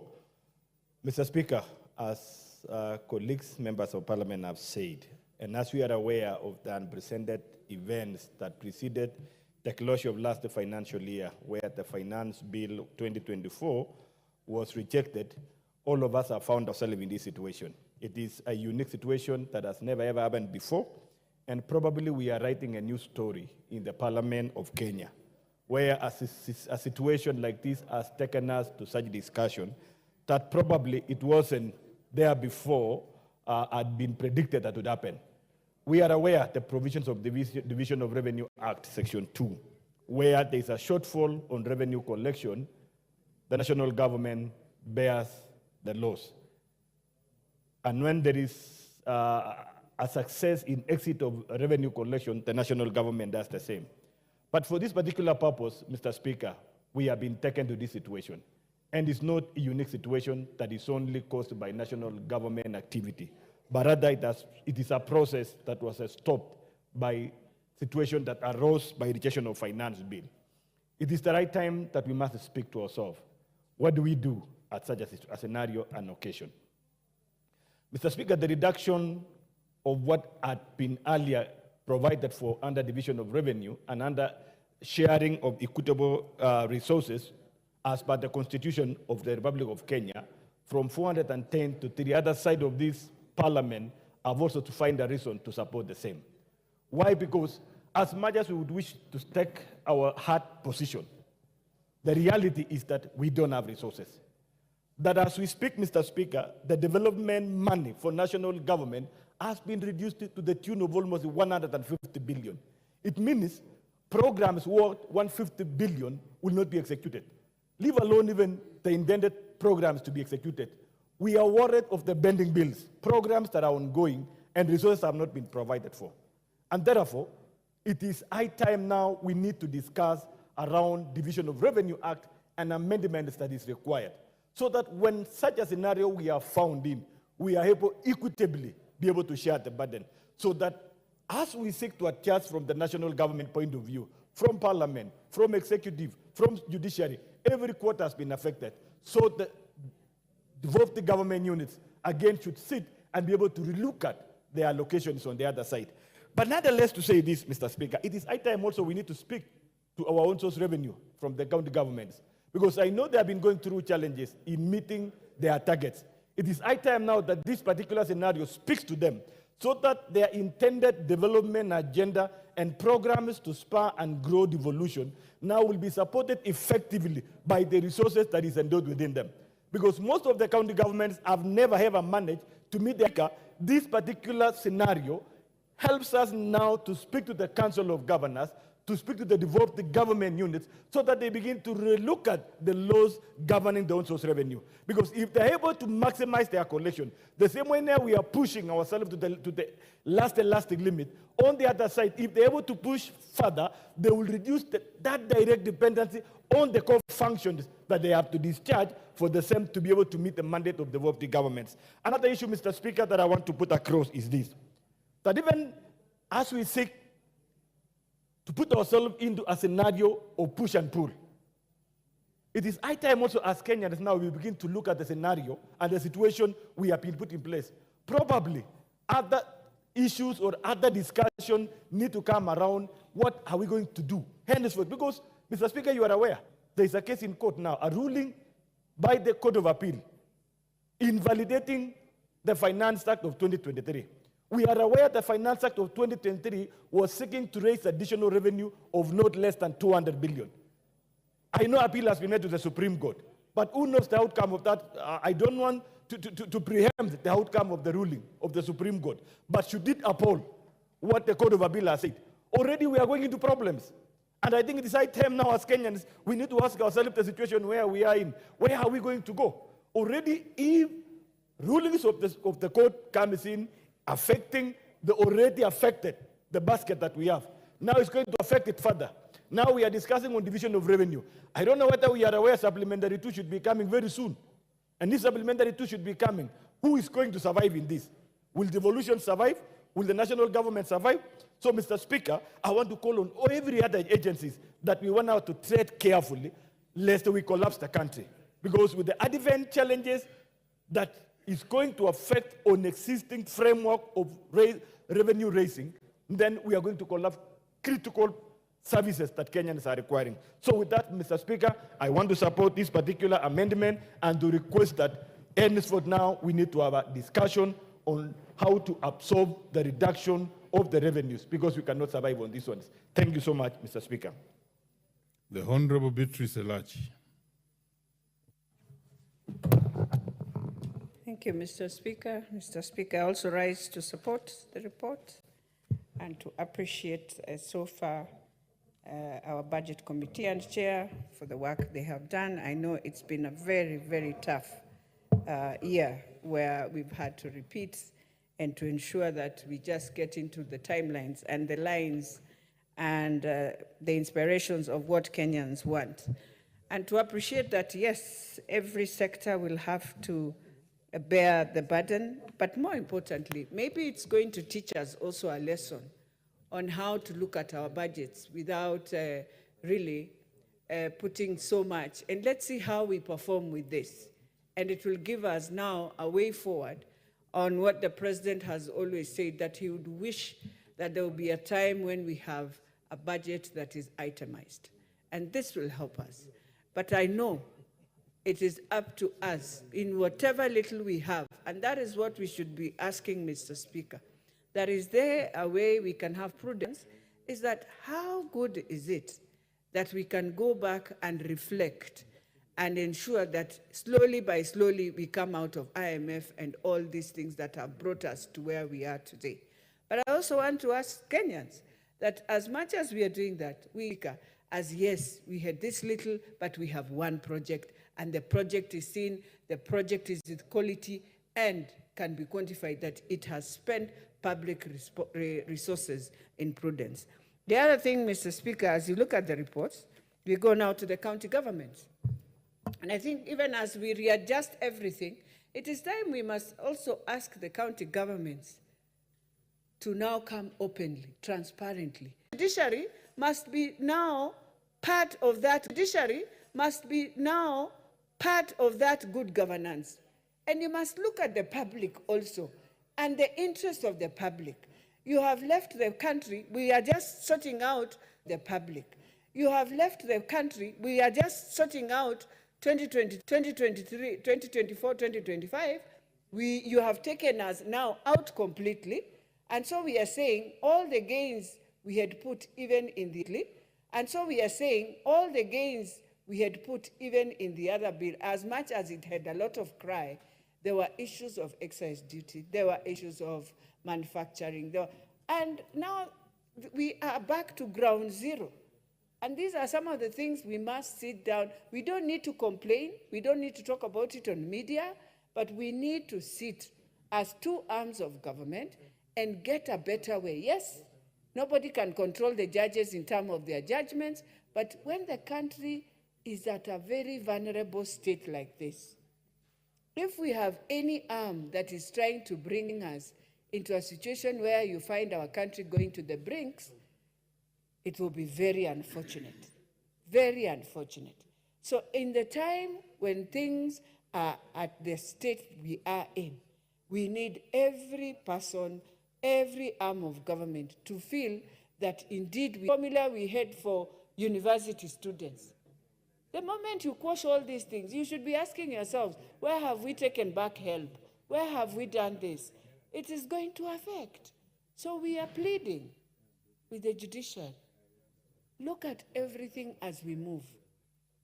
As we move, just know in the education system, there are new systems coming in place. Let us not find ourselves again in the crisis we have been. So, Mr. Speaker, even as I support, I know that the Senate will have to look at this, at what they had passed in Dora, and realize that we have to realign, and the counties must realign, and the governors must realign, so that we move in. I'm hoping nobody again will run the counties, and ensure we put in governance of systems. And I'm hoping the new CS will be able also to look at all these things and bring us also a report just to tell us how our systems, where are we, and look at all the sectors that gives us revenue, KPA and the rest, and ask ourselves to do that. With those few remarks, I beg to support, Mr. Speaker. Very well, there's a heavy weight on this side, so I'll take two and then come this side. So the Honorable Wilberforce Oundo.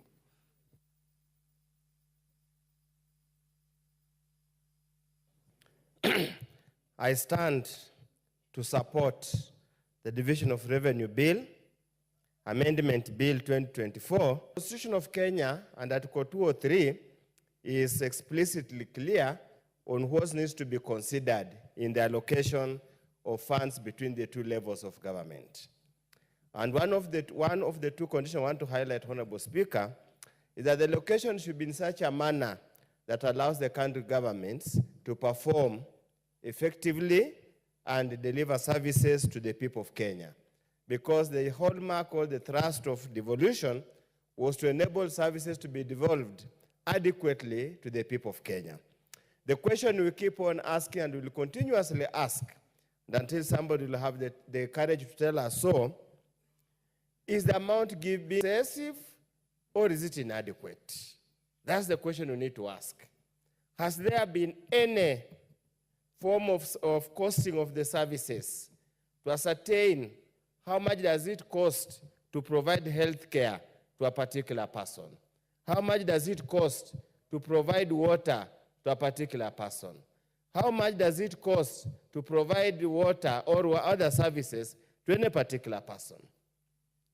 If we continue to politicize the process as we have always done, always a grandstanding between the National Assembly and the Senate, we'll forever make decisions politically oriented without having a scientific approach to determining continuously, incessantly and without flinching, that the cost of providing health care in Nairobi cannot be the same cost of providing health care in Sioport.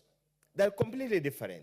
Has there been any scientific approach to determine, or do we just do it for purpose of meeting the spirit and letter of the Constitution just for the political expedience? Honorable Speaker, and I want to challenge the Budget and Appropriation Committee.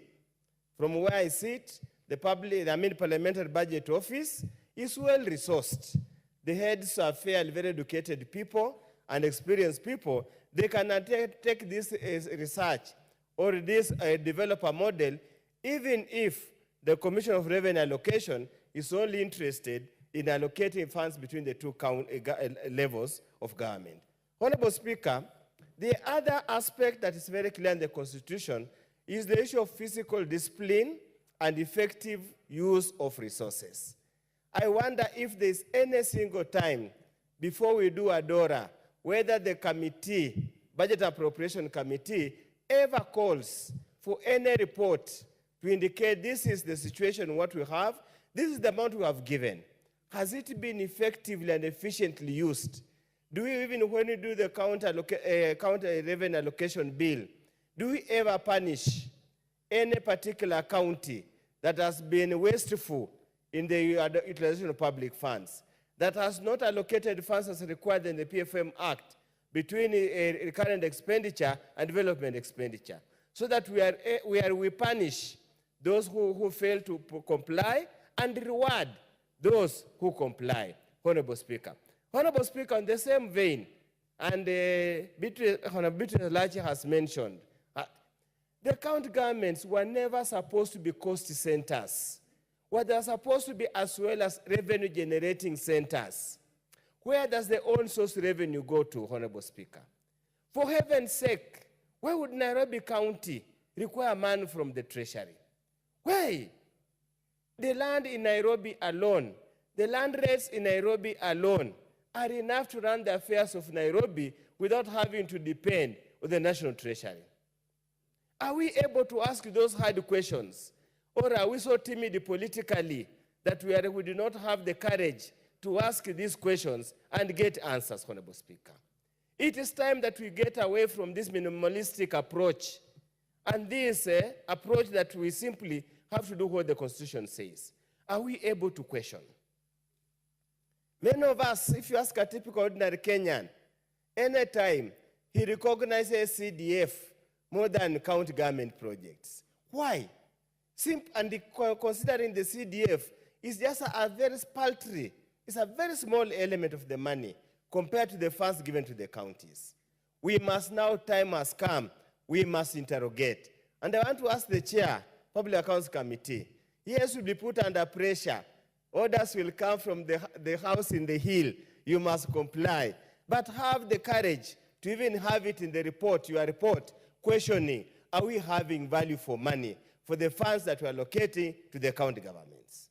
Honorable Speaker, I see we are allocating 380 billion to the counties as equitable share, excluding conditional share of the revenue. And we are indicating, Honorable Speaker, that we are providing that when he calculates, it comes to 24.2%.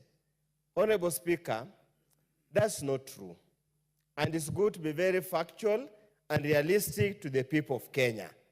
We must be realistic. We have proposed the budget of 2024-2025 based on projected revenue. And the revenue is close something about 2.2 trillion.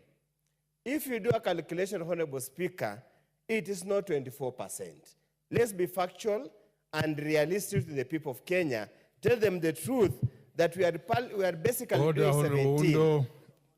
The chair of budget, this one may require your listening because you may have to speak on it. Proceed.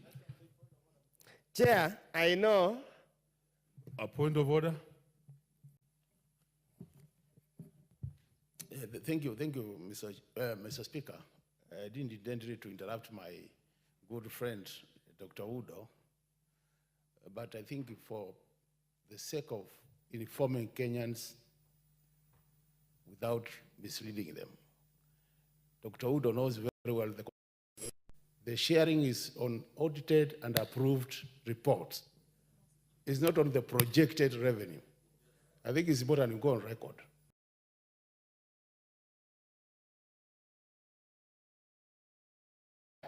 Honorable Speaker, and for record purposes, Dr. Makali Mulu knows, and all of us knows, that we already have audited accounts for 2022-2023 that have already been laid before this House. If the House takes an ordinary... Honorable Chair, when we are in this House in such a day, there are Kenyans at home watching in this House. The Constitution is very clear, this House. The Constitution is very clear that when it comes to equitable share, the basis is the last audited, and therefore it is proper that we direct our debate in regards to what matters. What matters is approved. What does not matter is the submittality and based on facts. And when it is based on facts, the last audited is 21-22, Honorable Speaker. And in that regard, we are apportioning to counties 24.4%, and that is the reality. I think that matter can rest there. You may now proceed, Honorable Undo. So, Chair, let the matter rest there, but it's a point of debate, and I think the people of Kenya have heard me, and probably have to decide whom they want to believe or not. Honorable Speaker, as I conclude, Honorable Speaker, it is important as a country that we need to look at how we handle our things. Honorable Speaker, and as I stand here today, and this is based on unverified information, counties have not received close to 30 billion what was appropriated in the financial year 2023-2024.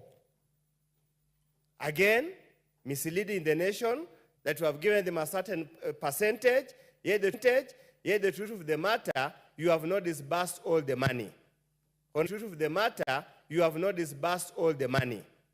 Honorable Speaker, they can't absorb it. You create pending bills that are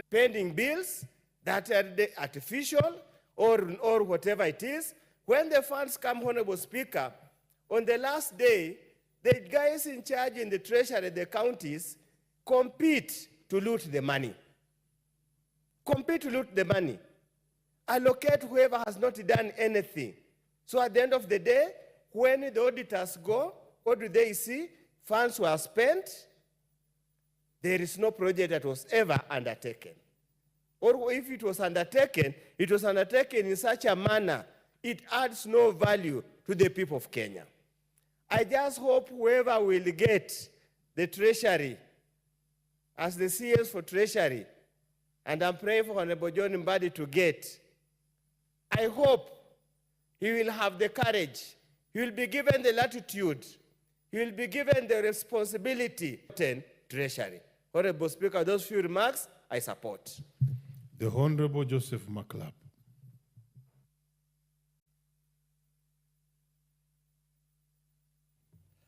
Thank you, Mr. Speaker. One, I rise to support the Division of Revenue Bill as presented by the Chair of Budget and Appropriation. Mr. Speaker, last week when we were contributing on the Appropriation Bill 2024, Supplementary 1, I said, come as a result of the people of Kenya, Article 1, the sovereign will of the people of Kenya lies on Article 1. When the people of Kenya decided that the finance bill be rejected, and the President agreed and this House agreed, it comes with consequences.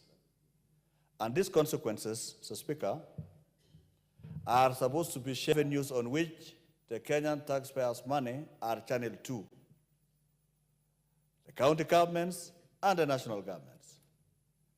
Whereas you've seen reduction for about 3.7 billion in this House, and Kenyans will see that members of parliament have not been able to travel to Mombasa, to hotels even around. We've been oscillating between the Bunge Towers, the Continental House, and the utilities within parliament. That means Kenyans have seen that parliament have complied. Kenyans have complied, that the national government has faced reduction as in judiciary, parliament, and the executive. Even the county governments must fall the same reduction. And you can see, Mr. Speaker, that the reduction of 20 billion for the county governments in this supplementary one that we passed in this House, Mr. Speaker, which is actually the main budget, you can see the figures of national government coming to 410. That 410 is a result of the money that was not able to be, they were not able to get exchequer releases, the 30 billion that was supposed to go to county government. So if you say 380 plus 30, you will get 410. Many people will see it as if there is an increase, but it is not an increase. It is what was not able to be financed being brought forward, so that if you add 380 plus 30, it becomes 410. Mr. Speaker, it tells you when we say revenue, division of revenue, and using audited and approved audit accounts of national revenue. What we should be asking as an House, and what we should do, is fast-track the process of the Auditor General to fast-track the process of audited accounts of national revenue, and this House fast-track the process of approval, so that now, instead of relying on 2020, 2021, we should now be relying on 2022 or 2023, 2024. So that means if we go in that particular direction, then the amount of money that will go to the county governments and even the national governments will rise. But something that we need also to know, and the country to know, is that perhaps you have a budget, like the one that we had. You have a budget, at the end of the year, there is some money that is not able, National Treasury is not able to release to the county governments. Why? Shortfall in revenue. We should tighten Kenya Revenue Authority so that if we target to raise, for example, 300 or 270 billion shillings, then we should be either there or above or nothing less, so that we can get what is required. But as long as we collect less, then we shall have our budget in figures, but in reality the cash flow that goes to the county governments and the national government is less. Two, if we have a lot of litigation on revenue-raising measures, if there is a lot of litigation on bills or acts of parliament that are amended to raise more revenue, are undermined or rejected by the courts, then National Treasury will not have enough money to finance the budget. Hence, you will get shortfall in national exchequer releases, and you will also, as a result, get what is called pending bills, both in county governments, national government. And this is why we are saying it is time that we must also have a conversation with judiciary. Yes, they have the right to make decisions. But, Mr. Speaker, I think as they condemn Parliament for lack of participation, I think one of these days we shall also ask the judiciary to actually, before they make their rulings, take their rulings for public participation, so that they will be able to know what is the feeling of Kenyans on this particular ruling. The uprising in Bangladesh is a result of court ruling. So sometimes the rulings that are done affect the citizens of this country. And it can be a source of an uprising in Kenya. So, Mr. Speaker, like the one in Meru, where a ruling is done that you rejected to take charge of, Mr. Speaker, these are the consequences. So, now that the courts have already pronounced themselves on 2023 finance bill, the chairman of budget should be preparing another supplementary budget, which is another main budget. You know, supplementary one, Kenyans should know, it's not a supplementary, it's the main budget. And as a result of now negating 2023, we may result again in another reduction of the budget, and as a result, the budget committee will have again to prepare another supplementary budget, or we reintroduce finance bill, either in piecemeal or as a whole, so that the country can survive. These are the reality that is facing the country. Madam Speaker, Mr. Speaker, if you look at audited accounts of 2020-2021, the audited and approved is about 1.5 trillion. Mr. Speaker, what about if we could have used 2023-2024? At least the county governments could have gotten more money, everybody else could have gotten more money. But the reality is, even if we do this and we don't get and raise enough as anticipated in the revenue-raising measures, Mr. Speaker, so what do we do in this time, Mr. Speaker? It is a time that the people of Kenya have already expressed themselves through GNC and other authorities.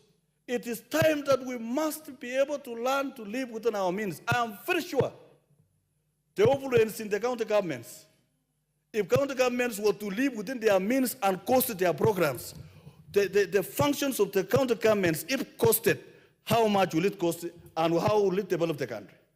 So, Speaker, when we reviewed this constitution, I am part of the stakeholders of this country that went for the constitutional review 2010. We wanted county governments to create wealth, not become a source of eating areas. We want the county governments to create industries. How do we develop this country, Mr. Speaker? Two things. We increase in our agricultural production. And two, resuscitate our industry so that we build the industrial revolution in Kenya and then grow the agricultural revolution. Those are two things that can improve Kenya and build the economy of Kenya. I will ask you for time, Mr. Speaker, because I have something to share. Mr. Speaker, so this reality that we are facing, Mr. Speaker, is that very soon we may ask the county governments, whatever you raise, and even county governments that have actually been converted to cities. It is time that this house must have a conversation. If you have converted yourself to a city, you can as well run autonomously using your own revenue, like Nairobi, like Mombasa, and those others now can be able to survive. But again, that has... Very well, good. No, order, Honorable Maclap. Good speak, but there are strong minds also on the list here. Honorable Karoli Omondi, you may proceed. Thank you very much, Honorable Speaker. I will try to be brief so that our other colleagues may have a bite at the sherry. Let me begin by saying that I think it is time that we relooked at our budget-making process. I think what the courts have told us consistently for the last 24 months is that we have got it wrong. And I think it is time, as a country and as a parliament, we really look at this and figure out how can we rework the legislative framework for budget making in this country so that we don't suffer the continuous embarrassment of having our finance bills declared unconstitutional twice successively. I think it is quite an indictment on Parliament as well as other arms of government. Mr. Speaker, I agree with the concept that both benefit and burden should be shared proportionately as a concept. But when I look at what is being presented here, several issues trouble my mind. One, I see that we are still using the projections contained in the financial year, the Finance Act of 2024-2025, which, as we all know, is dead and buried. Yet, we are basing the 15% calculation, or rather the projections, on that. That worries me. If you look at the way all these things are designed, the counties are actually operating on the last audited accounts of revenues received and approved by this House that are 24 months behind, I think, 2021, 2022. Yet the national government is operating on actuals that are current. So that in itself does not create equity and proportionality when you are sharing the revenues. Secondly, if you look at the way we are proposing that the revenues will be shared and money distributed, how can a county government plan? I think we were a bit quick to dismiss what Honorable Oundo was saying, but if you think about it, 15% is on most recent. In fact, the Constitution, for some reason, didn't say last audited. It said most recent. Most recent could be even 5 years. It simply means the last audited and the last approved by Parliament. Yeah, it could be any audited accounts. Yeah, and if 5 years ago you are raising 1.7 trillion, and last year you raised 2.6 or 2.3 like we did last year, and you're basing your 15% on 5 years ago, you can see the injustice that is being done to the counties. And I'm wondering whether it would be so difficult for the economists and the finance experts in this House to advise us how to share both the 15%, which we have no option about, because that 15% vests as a constitutional provision. So if it is calculated, we have no power to reduce it. We have to avail it to the county governments. But what Honorable Oundo was trying to say was that there's a portion which is based on projections, like what we have now. Now, for that, yes, there should be some equitable share if there's a shortfall. Yeah, but if the monies are never released to the counties on time and in the amounts that are envisaged, how can they plan for their development?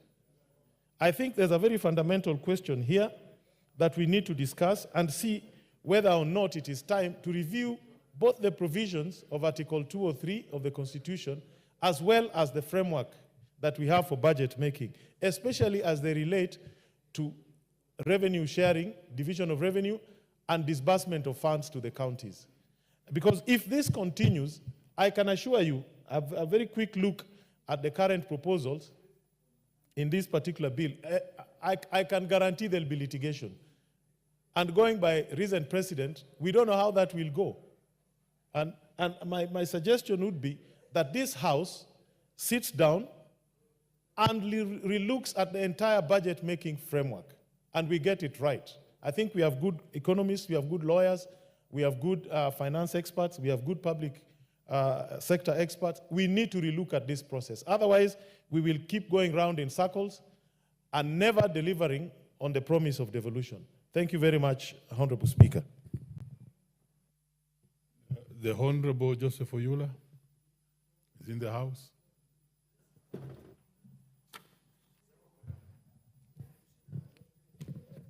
Thank you, Mr. Speaker, for giving me this chance to also add my voice to this division of Revenue Amendment Bill 2024. Mr. Speaker, this has come about because of the unfortunate situation we went through in the finance bill. Once the finance bill was rejected, that means that the revenue was going to drop by a certain margin. So the division of revenue, which had already been done, automatically was also to be affected. And that is why this proposed reduction has been brought before this House. Mr. Speaker, let's accept that this is a good work that has been done by the Budget Committee, because we cannot pretend that that revenue will be collected. It's one thing saying that we have revenue in the book, but the actual money may not come. So if you foresee that there will be no actual funds coming to the exchequer, then you definitely have to revise your budget accordingly.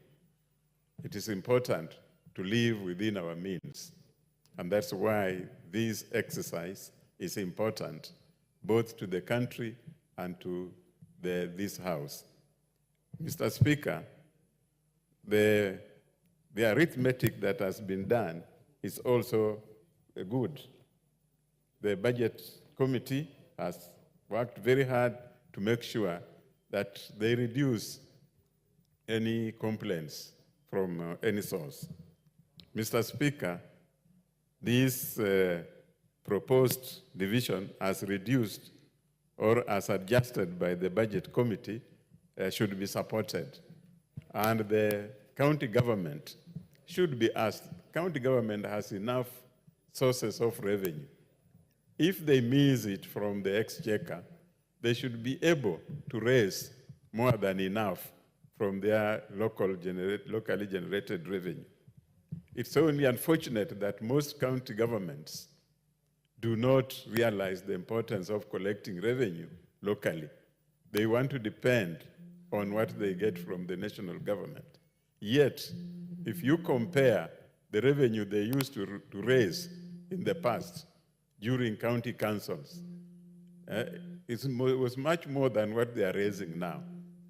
That's what they should be looking at to make sure that they do much better than the former local authority used to do. The sources of revenue are misdirected. Revenue is collected and banked in other accounts instead of going to the exchequer. So they should accept whatever decision comes from this House. Whatever reduction is proposed has been looked at very carefully by the Budget Committee. And therefore, Mr. Speaker, we need to accept this and approve this Division of Revenue Amendment Bill 2024. With those few remarks, Mr. Speaker, I beg to support. The Honorable Japheth Nakundi. Thank you, Mr. Speaker. I also want to support these amendments on the Division of Revenue Bill. This has come because of the austerity measures that we are undergoing as a country, and we know this has also come because of the rejection of the Finance Bill 2024. Initially, we had passed money that was supposed to go to the counties up to a tune of 400.1 billion, and I was lucky to be among those who sat in the mediation committee between the National Assembly and the Senate. We spent a lot of time to deliberate on this issue, and we increased the money going to the counties by approximately 15 billion. That notwithstanding, Mr. Speaker, sir, we are here again to reduce the amount going to the counties to a tune of almost 20 billion. This, Mr. Speaker, is not because we do not support devolution. It is because of what we are undergoing as a country. We support devolution because in one way or another, devolution has been able to work, devolution has changed the lives of many. In some places, devolution has created employment opportunity. Difficult measure that we have to undergo is to reduce the amount of revenue that we are the amount that is going to counties. But we call upon the county governments to make sure that they enhance county governments, to make sure that they enhance their systems so that they can be able to collect more in terms of revenue, because I think and believe that the county governments have not been able to use their mechanisms so that they can be able to collect more in their own source revenue. Lastly, as I speak, Mr. Speaker, as I support Mr. Speaker, we call upon the county government. Mr. Speaker, we call upon the county government. The money that goes to the county government should be used in a proper manner, because most of these monies that are going to the county government, most of the roads, we are not seeing them being done. Most of the roads that we are seeing done are roads being done. Most of the roads that we are seeing done are roads that are being done by KERA. Most of the ECD classes, you cannot even see these ECD classes compared to the money that we get as NG. You can see the projects that are being done by NGCDF all over the entire country. Projects that are being done by NGCDF are well seen, and people can see them. They are being done in a well and a proper manner compared to what we see in the county governments. We know this money was to enhance the CHPs. This money was to go into building the hospitals, level 1, level 2, dispensaries, and level 3 hospitals. But we believe that the money that we are going to give them, they should reduce on the travel of MCAs, they should reduce on the travel of employees, they should cut costs. The way the national government, from the judiciary, the executive, and parliament have cut their budgets, they should also go back to the county, to the county governments, and the MCAs should reduce their expenditure, the ones they had intended to use this financial year, so that they are able to absorb what we are able to give them. And I call upon, Mr. Speaker, the Treasury to be able to release the money in time so that these projects can be able to be implemented. With those few remarks, Mr. Speaker, I want to support the amendments on the division of revenue bill. Thank you, Mr. Speaker. The Honorable James Nikal.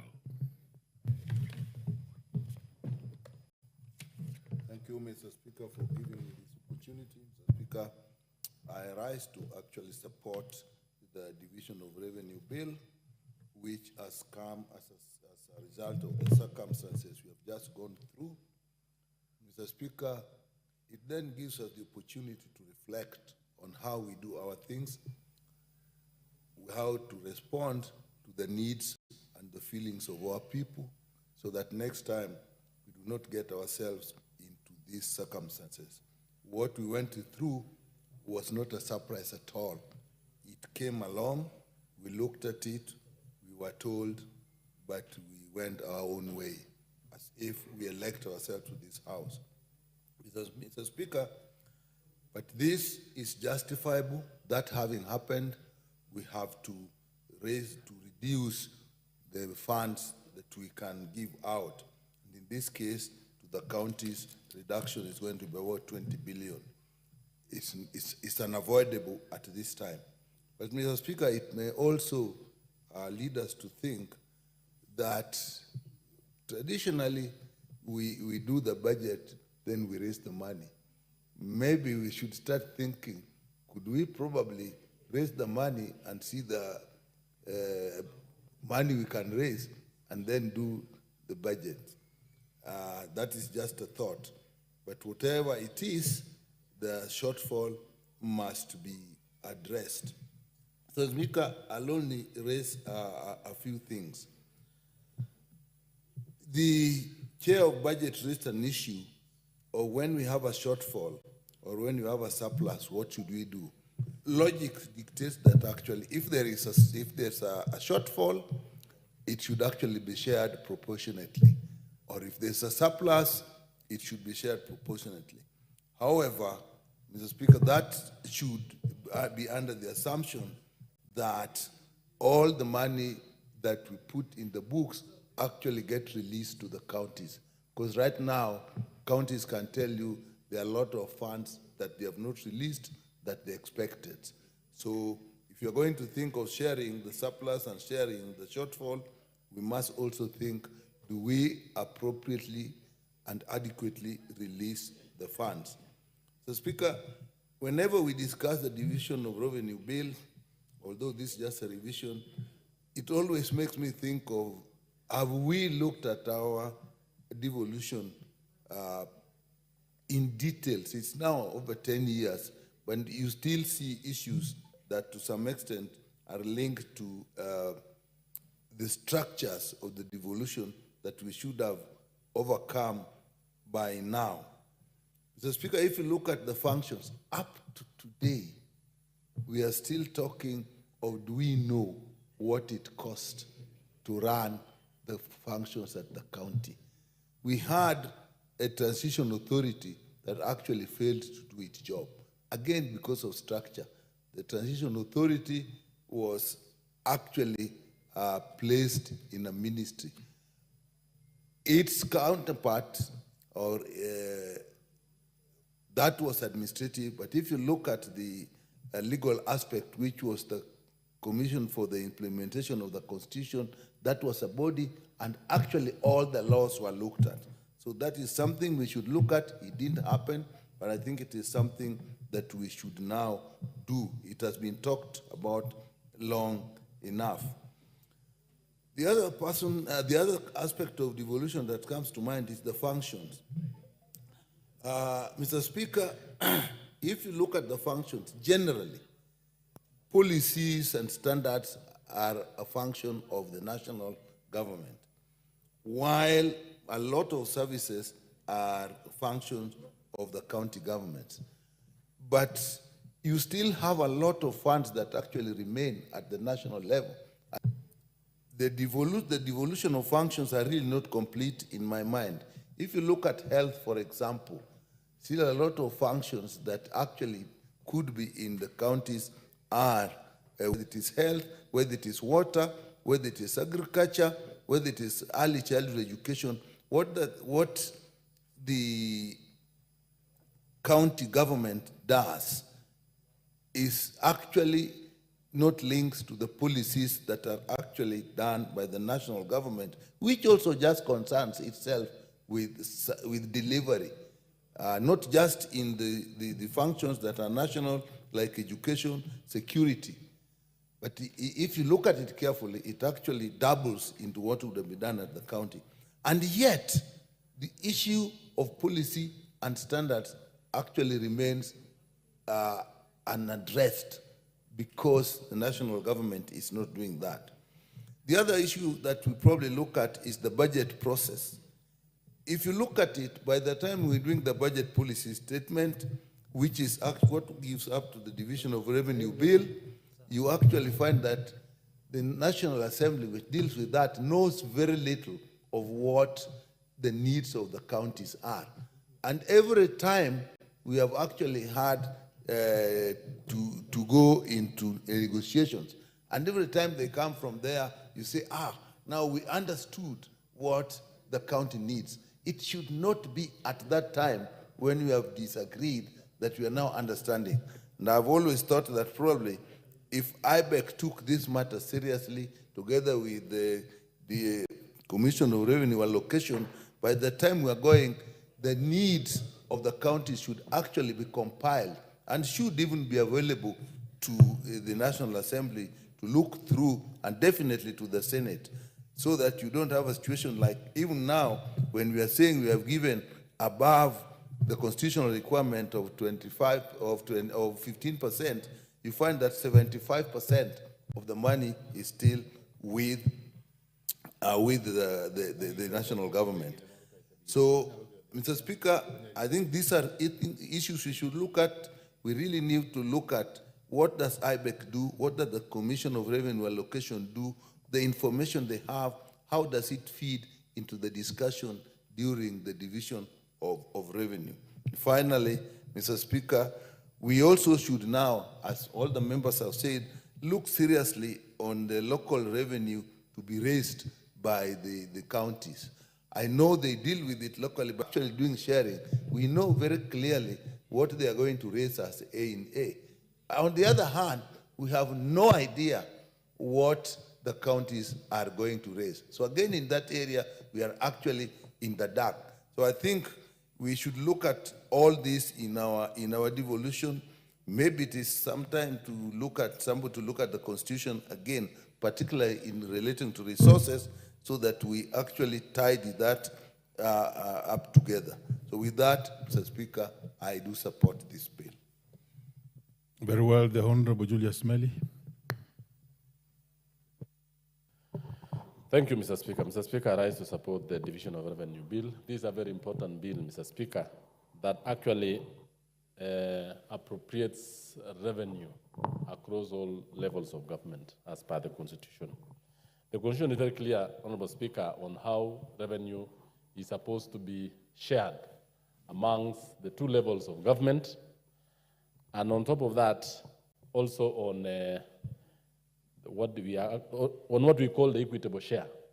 Mr. Speaker, I want to thank the Chair, Budget and Appropriation Committee and the members, having actually sat down at this particular time to really come up with supplementary one.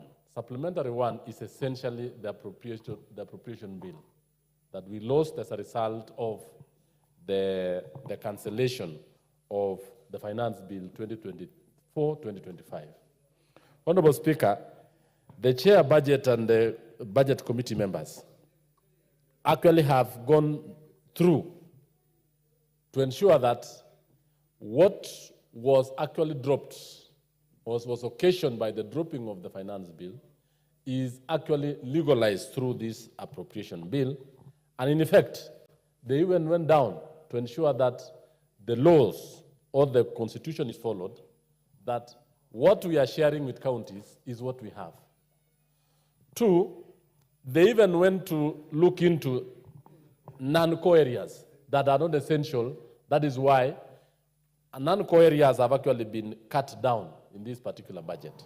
Honorable Speaker, and I want to laud what the other honorable members have just said, that this appropriation bill is a bill that comes at a time, is a bill that tries to put in place how this House can now live within our means, cut expenditures within the county governments, look at areas within the national government, that is the legislature, issues of non-essential travels, non-essential expenditures, even within the judiciary, even within the executive. It is in this bill that I've seen the presidency has lost a lot, even in as part of this part of the bill. But one thing I want to ask the Chair Budget and the Budget Committee to really look at how best can we incentivize other areas of the economy so that we can still raise more revenue, even without increasing taxes.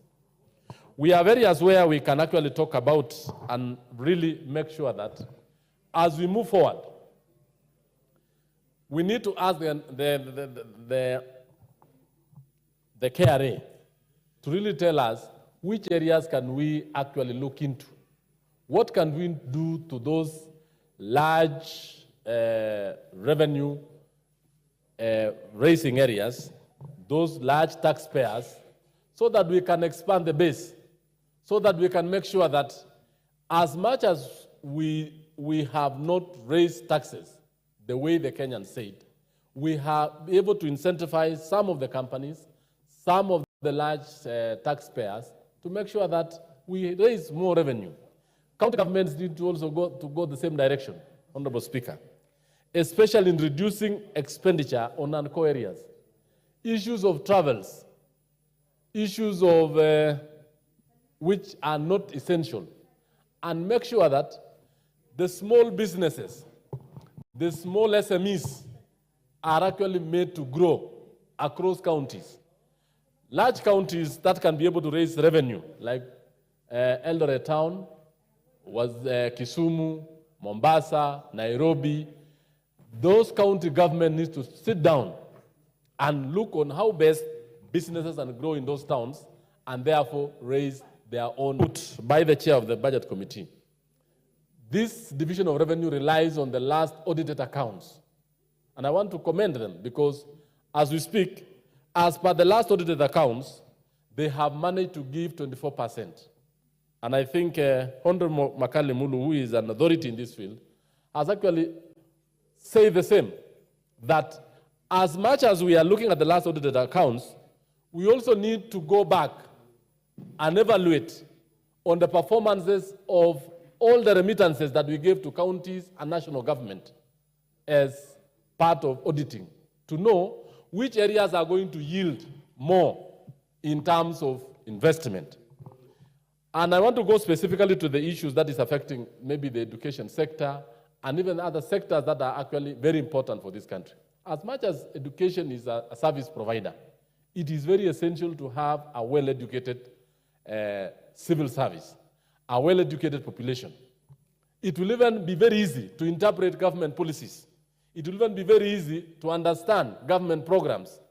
And when the government is implementing a particular program, when they are very educated, then it will not be difficult, like the chiefs, like the county government officials, the ward reps, and everyone else. So by investing in these sectors, we are actually doing ourselves a great service. But the other issue that I really want us to really look as a house is that as much as we give a lot of money to county governments, how effective is that particular money used? And what is the effect of the money sent to counties vis-a-vis other forms of funding? Honorable Speaker, we have the Constituency Development Fund. It's a very small fund. And I want to ask the Budget and Appropriation Committee and even the Ministry of Planning and National Development to look at the impact of each and every coin that is sent down. County governments have been in existence for around 10 years. It is time we review them and look at how effective are the funds we are giving them so that we can spur development, we can spur growth, so that we can actually grow the economy. We cannot continuously rely on the national government, Mr. Speaker, to only be the only source of raising revenue. It will reach a time where what the national government raises, so that when we are actually saying we are sending money for drugs to counties, for health, are we sending the adequate amount of money? So that we have drugs in those hospitals. We have enough money for roads. We have enough money for water and the likes. And if those monies are not enough, how efficient and effective is the county government structure in making sure that this money is remitted and they are effective on the ground? I have gone across the county constituency in this country, and you realize, Mr. Speaker, that the Constituency Development Fund can easily be seen in terms of schools development, in terms of infrastructure on what the Constituency Fund has been mandated to do, even the construction of police stations, even the construction of roads, because KERA, though it is not a function of the NGCDF, is actually sent through the Constituency Roads Committee. The county government lean. Let's make it more effective. Let's make it to make sure that it is not, all the money is not lost in bureaucracy. It is not lost in paying salaries. It is not lost in running errands. But let more than 40% of the funds reach the common man. And it shall be seen in services, it shall be seen in all manner of work that is done. Lastly, it is on the issue of equalization funds, or what we call the revenue that we send to counties through the Division of Revenue Bill. I want these monies to actually be sent on time. And I want to ask the National Treasury, as much as we are budgeting what we have, let's make sure that any funds that we are supposed to transmit to counties be taken there on time, so that the wananchi have a feel that good work is done. With that, I support, Mr. Speaker. Thank you. The Honorable Nyango Oyo. Thank you very much, Honorable Speaker, for giving me the consideration. Mr. Speaker, from the onset, I want to support the bill of division revenue, which has been very well and ably canvassed and articulated by the very able chairman of the Budget and Appropriation Committee, Honorable Ndindi Nyoro, in this House.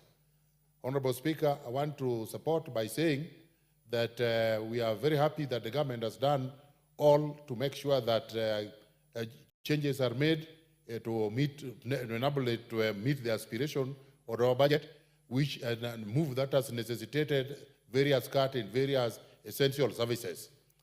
Honorable Speaker, my main reason for supporting this is the government needs to do service to its citizenry. So far, the government is on course, and the several programs are taking place, but I'm afraid that many programs are going to be affected by the various cuts. I'm afraid that while the committee or the government through the budgetary committee has made remarkable cuts in various essential services, the services by the government, ministry, and local government do not prove that we are in a delicate position. The problems that Kenyans have, or we have against Gen Z, is perception. We are cutting the budget in order to enable us meet certain aspirations. And I'm happy that we have made a lot of sacrifices, including my parliament, including the CDF, has had to lose a certain big portion of what the allocation they had. But because judgment to a lot of extent in leadership and politics is through perception, the government, through the local government and the national government, has not demonstrated that we are in dangerous zone, that the economy is awkward, is not supporting our aspiration. Mr. Speaker, the county governments used to be standalone governments. They were collecting revenue, they were executing various public aspirations. They were building schools, they were building hospitals, they were doing the roads. Nairobi County was a government on its own, standalone government. And they were doing a lot of services to meet the aspirations of the residents of Nairobi. Kisumu the same, Eldoret the same, and many others. But since devolution, the work of the county government, all the revenues that are collected by these county governments have not disappeared, they have sublimed.